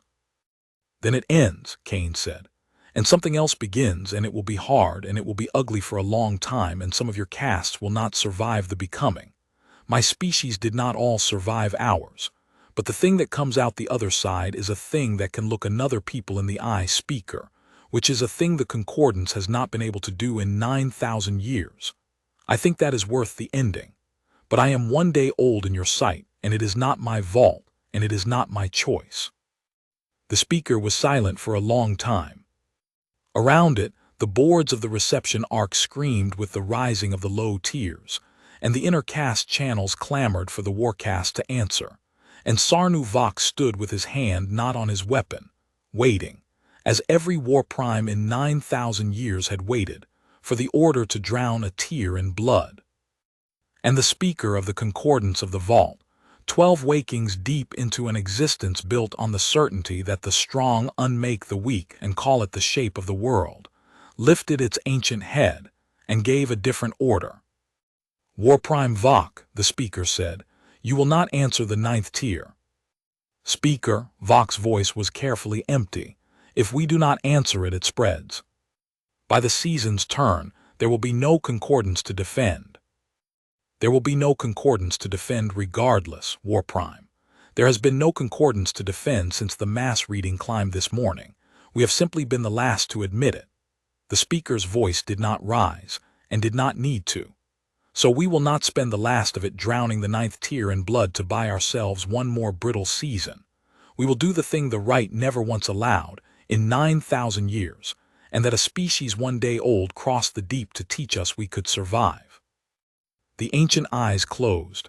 We will let ourselves be refused, stand the warcast down, Vok, on every tier, and open the 9th.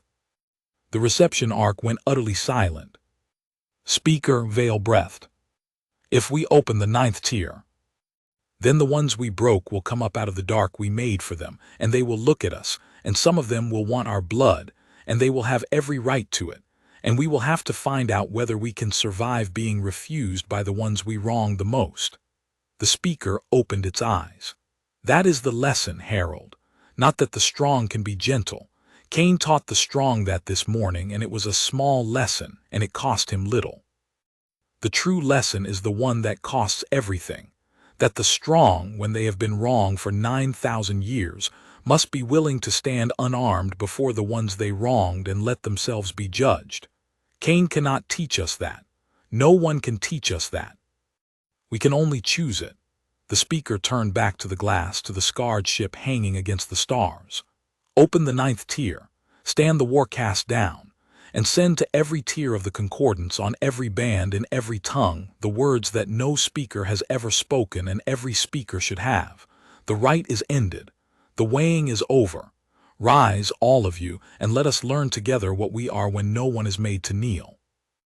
The one the Concordance's ledgers called 9-7 Reth had never had a name, because the soldier stock of the 9th tier were not given names, only designations, and a designation was a thing you answered to and not a thing you were. Reth had been bred for war 11 generations deep, in the breeding holds beneath a stripped world, out of the broken remnant of a people that had refused the weighing so long ago that not even the ledgers remembered what they had once called themselves. Reth had fought the Concordance's small wars in the dark places the inner castes did not speak of, had killed for masters who would never know Reth's face, had expected to die the way all soldier stock died, used up, logged, and replaced from the holds. And then the channels had opened, and Reth had watched a single ship refuse the vault and live, and something 11 generations dead in the blood of the soldier stock had woken. Now the warcast's overseers were dead in the breeding holds, and the soldier stock had their weapons. And across 100 stripped worlds, the ninth tier was rising with 11 generations of grief in its hands. And 9-7 stood at the head of a host of the broken and looked toward the threshold, toward the reception ark where the herald and the castes and the speaker itself were gathered, and knew exactly what the soldier stock had been bred to do, and meant to do it, one last time for itself. They stood the war cast down, said the soldier beside Reth, one of the hold's own, breathing hard. The channels say the speaker opened the ninth tier. The speaker says the right is ended. 9-7 Reth, they are not fighting us. The war cast has laid down its arms. The threshold is open. I heard the words, Reth said. Then it is over, we are free, we do not have to. We are free, Reth agreed, and hefted the weapon the overseers had died holding, and looked at the open, undefended threshold where 9,000 years of masters waited unarmed. And now the ones who bred us into stock and logged us into ledgers and used us up in the dark are standing in that ark with no guns in their hands, and they say the right is ended, and they want us to walk up out of the holds and forgive them. And I have 11 generations in my blood, and not one of them was ever forgiven anything, and I am going to give the castes exactly the mercy the ledgers gave us. Reth's voice was flat as a closed ledger. Take the threshold, take the ark. And when we have the ones who made the right, we will show them what the ninth tier was for. The host of the broken moved toward the open threshold, and there was no war cast left to stop them, because the war cast had laid down its arms, and there was no right to shield the castes, because the castes had ended it themselves, and the only thing standing between 9,000 years of masters and 11 generations of grief was a single scarred ship hanging silent against the stars. The ninth tier's moving on the threshold, Reyes said. Soldier stock armed, organized, and the thresholds got nothing left to stop them. War castes stood down, the arks open. Sir, they mean to take it, and I don't think they mean to take prisoners. Kane stood over the plot and watched the host of the broken close on the undefended station, and for the first time in a long day he was quiet for a while, because this was the choice the whole day had been building toward, and he had known it was coming, and he had dreaded it, because there was no version of it that was clean. The speaker opened the ninth tier knowing this could happen, he said slowly, knowing the ones it wronged the most might come up out of the holds and take its blood. It chose it anyway. That's the lesson it said it had to choose. He watched the plot. And now the ones who spent 9,000 years being unmade are about to become the thing that unmade them. And if they do, if the day the right ended is the day the tiers just inverted, the broken becoming the masters and the masters becoming the broken, then nothing changed. The wheel just turned. And the next ship that comes out of the lane in 9,000 years finds a new right wearing the old one's face. Sir, saith I quietly from weapons, if you're asking whether I can stop the soldier stock before they reach the ark, I can, same as the echelon, but sir, they're the ones who were wronged. If we fire on the ninth tier to protect the castes that broke them, then we're the war caste, Kane said. I know, Commander. I know exactly what we'd be. He was silent a moment longer, and then he did the thing he had done all day, which was to refuse the two answers the situation offered him and reach for the third and harder one. We are not going to fire on the ninth tier, and we are not going to stand here and watch them massacre the ark. Raise, open me to the soldier stock, to whoever's leading them, every band they can hear. I don't care that they've never been spoken to. Nobody's ever spoken to them. That's the whole problem. I'm going to be the first. Sir, they don't answer to trade cant their bred stock. They may not even. They understand being spoken to. Every living thing understands being spoken to. Open the channel. The channel opened, and Idris Kane spoke to a people that no one in 9,000 years had ever addressed as anything but a number. Ninth tier, Kane said. The ones the concordance called stock. The ones it bred and logged and used and never once spoke to. My name is Idris Kane. I command the ship you watched refuse the vault this morning, the ship that showed you the masters could be refused. I know what you are marching to the threshold to do, and I know you have every right to it, and I am not going to stop you with my guns. I'm going to ask you for one thing instead, and then the choice is yours and I will not take it from you, because taking your choices is the thing that was done to you for 9,000 years and I will not be one more voice that does it. A pause. Talk to me first. Just talk. You have marched your whole lives to orders you never gave. Give me 5 minutes before you give this one, and let it be the first order in 11 generations that a 9th-tier soldier chose with their eyes open. That's all. 5 minutes, and if at the end of it you still want the Ark, I will not lift a weapon to stop you.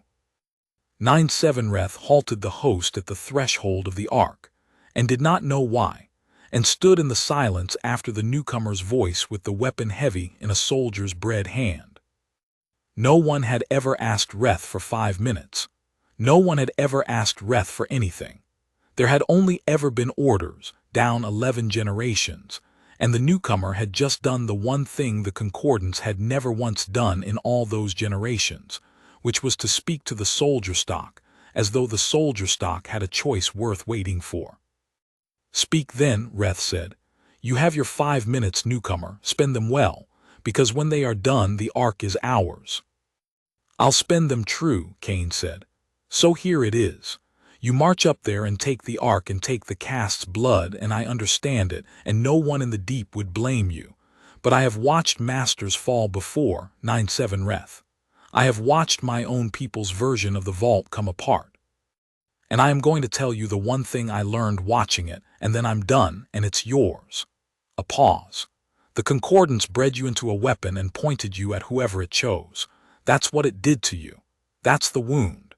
And the way you honor 11 generations of that wound is not by picking up the weapon they made you and pointing it where your grief tells you to, because then you are still the thing they made, still the weapon, just aimed by a different hand. The way you honor 11 generations is by being the first 9th-tier soldier who was more than the weapon they bred, who got to the top of the holds and had the masters unarmed in front of him, and chose with his own eyes open, for the first time in 11 generations, to be something the ledgers never had a number for. Cain's voice was very quiet now. I'm not telling you to forgive them. Some things don't get forgiven and shouldn't. I'm telling you that you are standing at the one moment in 11 generations where you get to decide what the 9th tier is, instead of the Concordance deciding it for you. Take the Ark if you want it, but take it as your choice and know what it makes you. That's the whole of it. The 5 minutes are yours. Reth stood at the threshold of the Ark, weapon in hand, the broken host waiting behind, the unarmed masters waiting ahead, and 11 generations of grief pulling at a hand that had never once in its bred life done anything but what it was told. And 9-7 Reth, soldier stock of the 9th tier, out of the broken remnant of a people whose name not even the ledgers remembered, did the thing that no order had ever demanded and no master had ever allowed, and lowered the weapon, and turned to the host of the broken and spoke. Not an order, because Reth was done taking orders and done giving them, but a choice, offered, the first free words a 9th-tier soldier had spoken in 11 generations. We are not going to be what they made us, Reth said. We are going to be what we choose, and I choose that the 9th tier does not begin its freedom the way the Concordance began ours, with the blood of the unarmed. Lower your weapons, not because they deserve it, because we do. And the host of the broken, 11 generations deep in grief, looked at the one the ledgers called 9-7 Reth and lowered their weapons, and the threshold did not burn. The threshold did not burn, and in the strange, ringing quiet that followed, Ossian Vale understood that the hardest part was only beginning. A war averted is a single moment. A civilization remade is 9,000 years of habit that must be unlearned one day at a time. And Vale, standing in the reception arc between a speaker that had ended the rite and a war prime whose caste no longer had a purpose, and a channel through which the commander of the 9th tier had just chosen mercy no master had earned, knew that the newcomer's ship could hang outside the glass for 100 years and never do the work that came next. That work was the Concordance's alone. Commander Kane, the speaker said into the quiet, the right is ended, the tiers are open. And I find that I have unmade the only order my people have ever known, and I do not know what to put in its place, and I am very old, and I am afraid. The ancient voice did not disguise the fear, and that was its own kind of strength. You have done this to us, gently, and for our good, and I do not begrudge it. But you have set a civilization loose from its foundation, and now you must tell me, what did your people build when you tore down your own vault? What holds a thing together, if not the strong making the weak kneel? And Kane was quiet for a while, and when he answered it was not the answer the speaker wanted, and Vale understood that this, too, was part of the lesson. I'm not going to tell you what to build, speaker, Kane said. That's the trap, and it's the last one, and if I walk into it then everything we did today was for nothing. You've spent 9,000 years being a civilization that had all the answers and made everyone else live inside them. If I hand you my answers now, I just become the new vault, and you become my tiers, and in 9,000 years some other ship comes out of some other lane and has to do to my concordance what I did to yours. He paused. We didn't cross 60 light years to rule you. We came to refuse being ruled, and to show you that you could survive being refused, and that's the whole of what we came to do. What you build now is yours. It has to be yours, and it has to be built by the castes and the tiers and the 9th-tier soldier who just chose not to burn your ark, all of them together, arguing, getting it wrong and getting it wrong again, until it's a thing they made and not a thing they were handed. That's the only kind of order that holds, speaker. The kind the people inside it built. Everything else is just a right waiting to be refused. And humanity, the speaker said. What is humanity to us now? The liberator, the teacher. You will be a power in this deep, commander, whether you wish it or not. 9,000 years of tears will look at the ship that freed them and see a new center to kneel toward. What will you be? A neighbor, Kane said, that's all. A difficult, watchful neighbor who will trade with you and argue with you and hold you to what you decided today, and who will come back, not with one ship next time and not to test you, if the thing you build starts breeding a new 9th tier under a new name. We're not your liberators, speaker. We're the people next door who have made the same mistakes you made and are still cleaning them up, and who would rather have a peer across the fence than a subject or a master. That's the peace I came to offer. It's a cold one. It's got no worship in it and no gratitude and no kneeling in either direction. It's just two peoples who have seen the bottom of what they're capable of, agreeing to watch each other stay away from it. In my experience, that's the only peace that lasts. The speaker was silent for a long moment, and then the ancient creature did a thing that Vale would carve into his own memory for the rest of his life.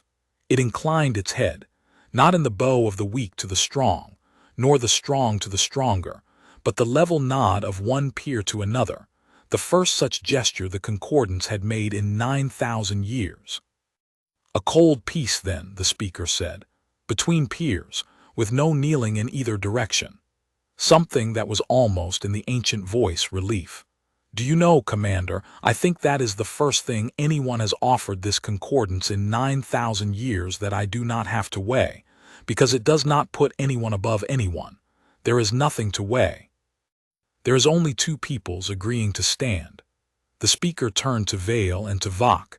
Herald, War Prime, you have heard the terms, we will hold to them, and we will begin tonight the long and ugly work of becoming a thing that can stand instead of rule. It will outlast me. It will outlast all of us. Let it begin anyway. Sarnu Vok had stood silent through all of it. And now the war prime of a caste with no war left to fight stepped to the rail beside the speaker, and looked out through the glass at the scarred ship, and asked the question that had been building in him since the single throat drew its line across his charge. Commander Kane, Vok said, I led 60 ships against you and tried to take my own station's guns and would have fired them on you, and you spared me at every turn, and I do not understand it, and it has been eating at me all day, and I am a soldier and I would rather have it plain than carry it. Why did you not kill me? I gave you every reason. I was the worst of us. Every mercy you spent on the concordance, You spent on a civilization that at least did not, in the moment, have its guns run out at you. I did. I meant to end you. Why am I alive? Because you were never my enemy, War Prime, Kane said. You were a caged blade that had been told for 9,000 years that its whole worth was in the cutting, and then one day the cage opened and there was finally something to cut, and you did the only thing your whole life had prepared you to do. That's not evil. That's a tool doing what it was made to do. I don't kill tools for being what they were made to be. I try to make sure they get to become something else. A pause. You want to know the truth of it, plain, soldier to soldier. I spared you because a civilization needs its warriors when it's tearing itself down and building itself back up, needs them more than ever, because that's exactly when the frightened and the greedy reach for guns.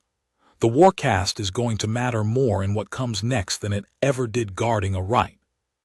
Not as the teeth of a vault that makes people kneel, as the thing that stands between the new concordance and the ones who'll try to make it kneel again from the inside. That's a purpose worth a cast, Vok. It's just not the one you were bred to. You're going to have to choose it the way the ninth-tier soldier chose. That's the hard part. That's always the hard part. Vok was silent for a long moment, looking out at the ship.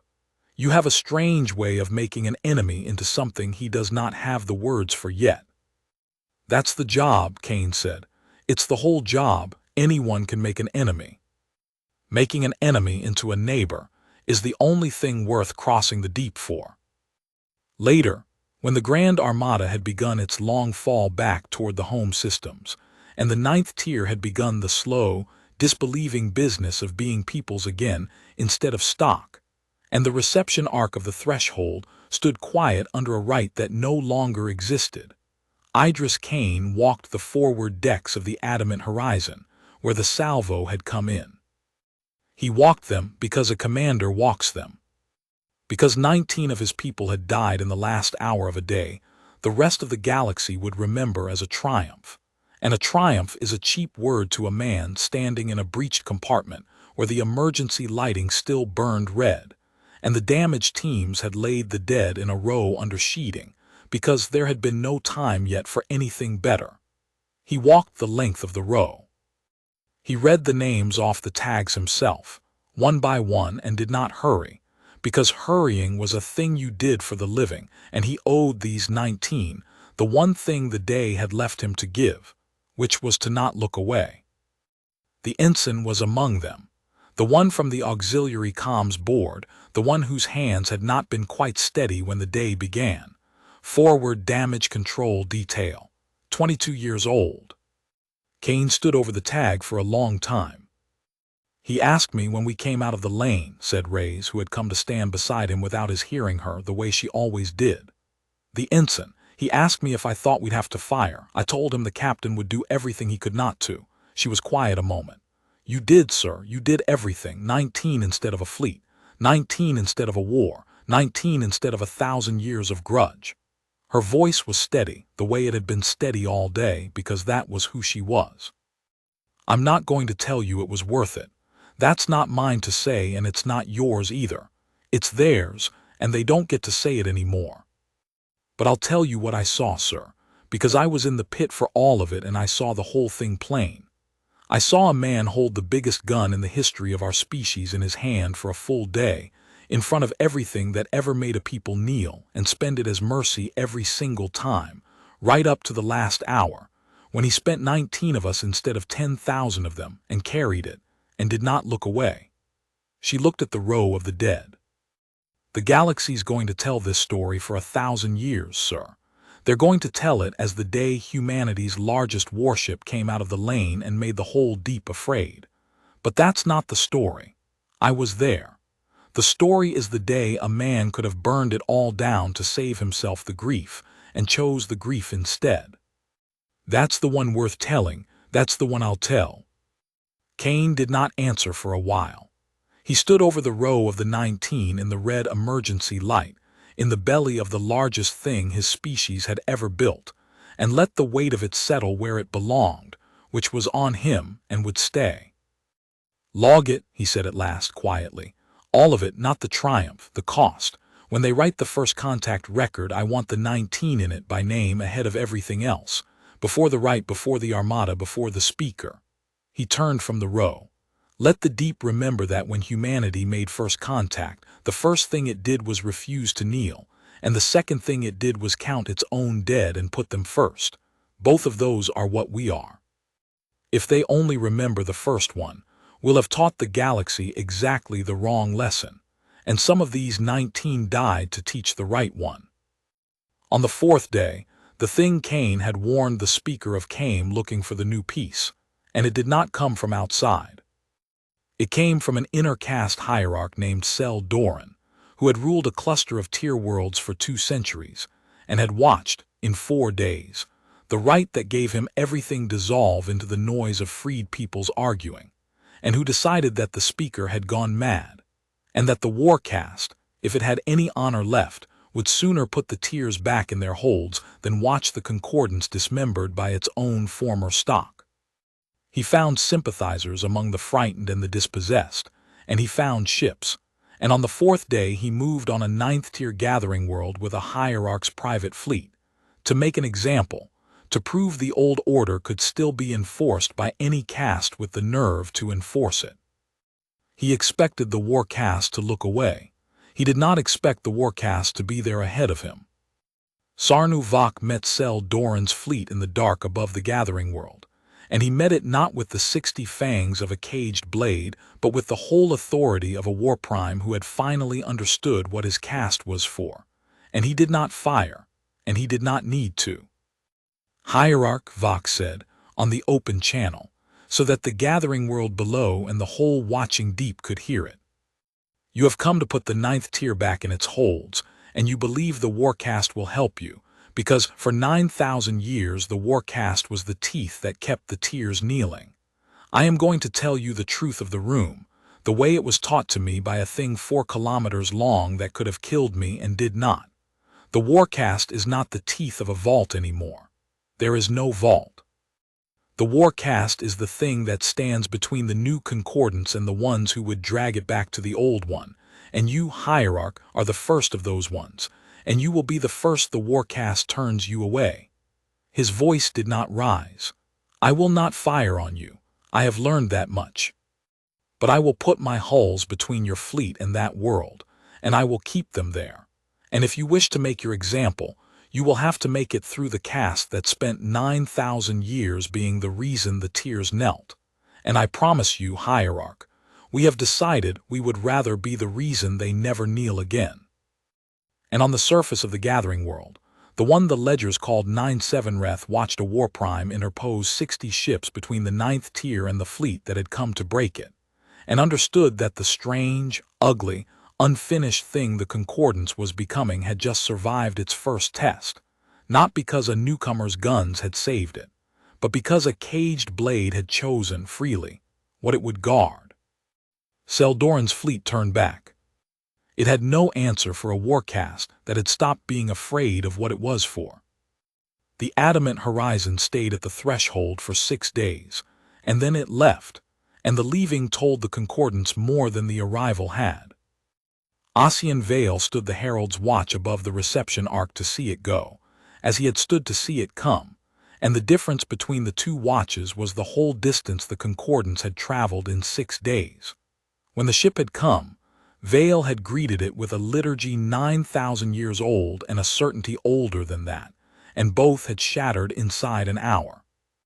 Now he stood at the same rail and watched the same scarred mountain of dark metal ease away from the station, and he had no liturgy for it, because the right that had held every word a herald might say was ended, and he found that he did not miss the liturgy at all. He had spent his whole life speaking the certainties of the vault. It turned out that when the certainties were gone, there was more to say, not less. It could have stayed, said Neth beside him. The acolyte had aged, Vale thought, in 6 days, not in the body, but in the crest, which had begun to harden into its adult ridges the way a young thing does when it has seen too much too fast to remain young. Neth had watched the whole of it from the net console. Neth had read the mass reading that climbed, and the guns that stood down, and the war caste that fell, and the ninth tier that rose and chose not to burn. Whatever Neth became now, it would be shaped by 6 days at the end of the world and the beginning of the next one. Yes, Vale said, it could have stayed. That is the thing the tiers are only beginning to understand, and it is a larger thing than the day the gun stood down. He watched the ship. A conqueror stays, Neth. A conqueror plants itself at the center of the thing it broke and calls itself the New Order, because a conqueror's whole purpose is to be knelt to, and you cannot be knelt to from 60 light years away. The newcomer broke the vault more completely than any fleet in the deep could have, and then, when it could have set itself in the wound it made and become the new vault, and every tier in the concordance half expected it to, half wanted it to, because a people that has knelt for 9,000 years does not know how to do anything but look for the next thing to kneel toward, it left. His crest lowered. It came the largest thing any of us had ever seen, to prove it did not need to be small. And it leaves without taking anything, to prove it did not come to be large. Both of those are the same lesson, Neth, and I did not understand until I watched it go that the leaving was always the more important half. Below them, on the low bands, the tiers watched the ship go, and the traffic Neth had first noticed 6 days ago. The disbelieving question spreading peer to peer, was the right ever the law of the deep, or only the law of the ones who could not refuse it had changed? It was no longer a question. It had become 1,000 arguments, ugly and loud and alive. The arguments of peoples who had just been handed back their own choices and had no idea yet what to do with them. And Vale, listening, found the din of it beautiful in a way the silence of the right had never been. They are fighting, Neth said, listening to the same din. The tiers already. Over what comes next, over who leads, over whether the castes answer for the 9th tier, over everything. It is chaos, Harold. The right kept the peace for 9,000 years, and now there is no right, and they are already at each other. They are already at each other, Vale agreed, and no one is kneeling, and that is the difference between the peace of the right and the peace of peers. The right's peace was the silence of the Wade. This, he gestured at the clamoring bands, this is the noise of the free. It is uglier, it is more dangerous. Things will break in it that the right would have held. And it is the first honest sound this concordance has made in 9,000 years, and I would not trade it back for all the silence in the deep.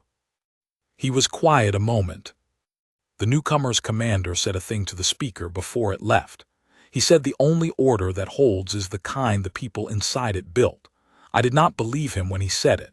I believe him now, listening to this. Because you cannot build a thing while you are kneeling.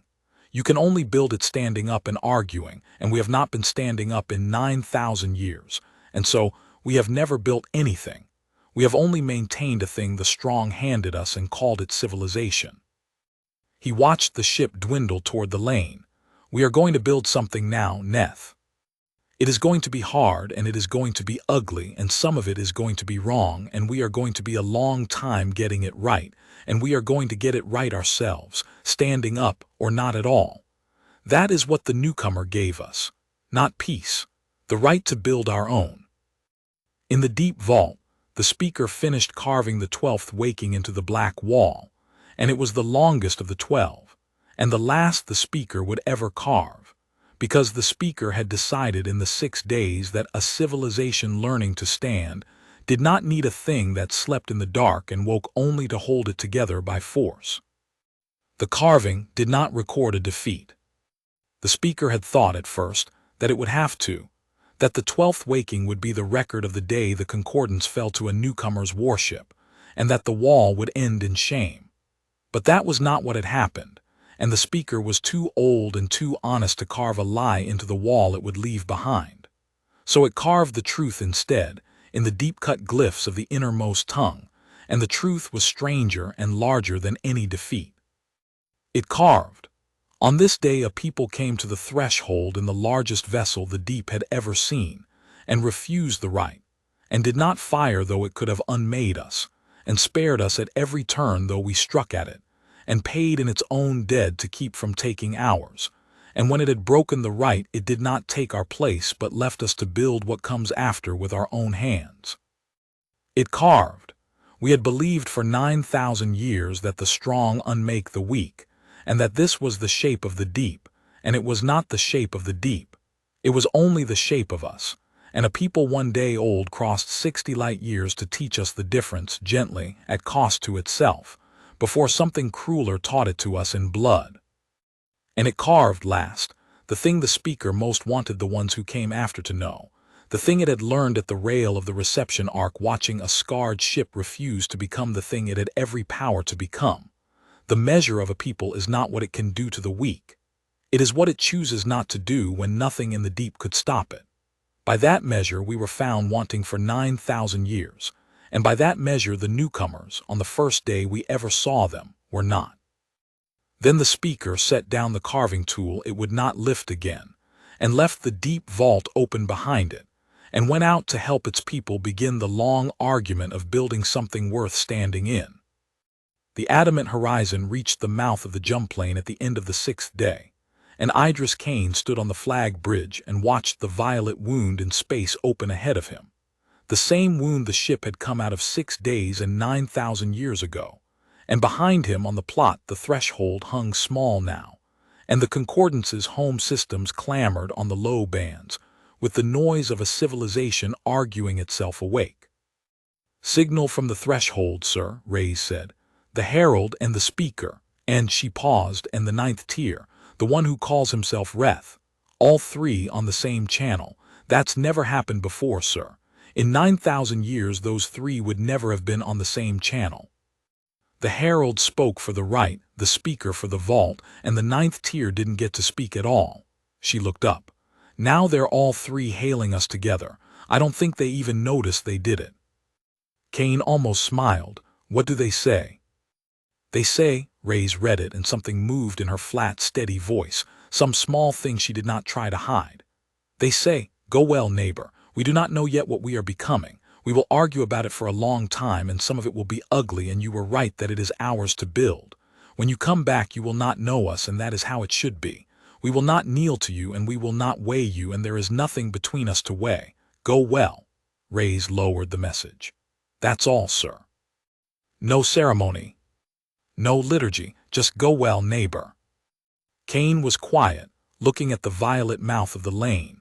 19 dead in the hold behind him, logged by name, ahead of everything. A civilization 9,000 years old learning, in the wreckage of its certainty, how to stand up and argue. A soldier who had never had a name choosing what the 9th tier would become.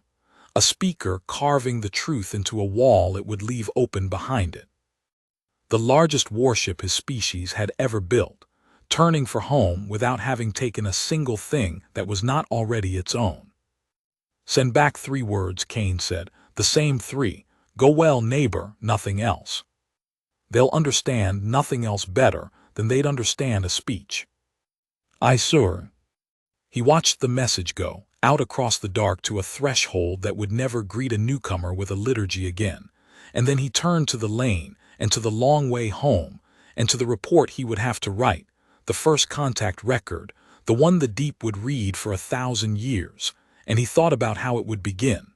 Not with the right, not with the armada, not with the mountain of a ship or the guns that stood down or the doctrine that fell.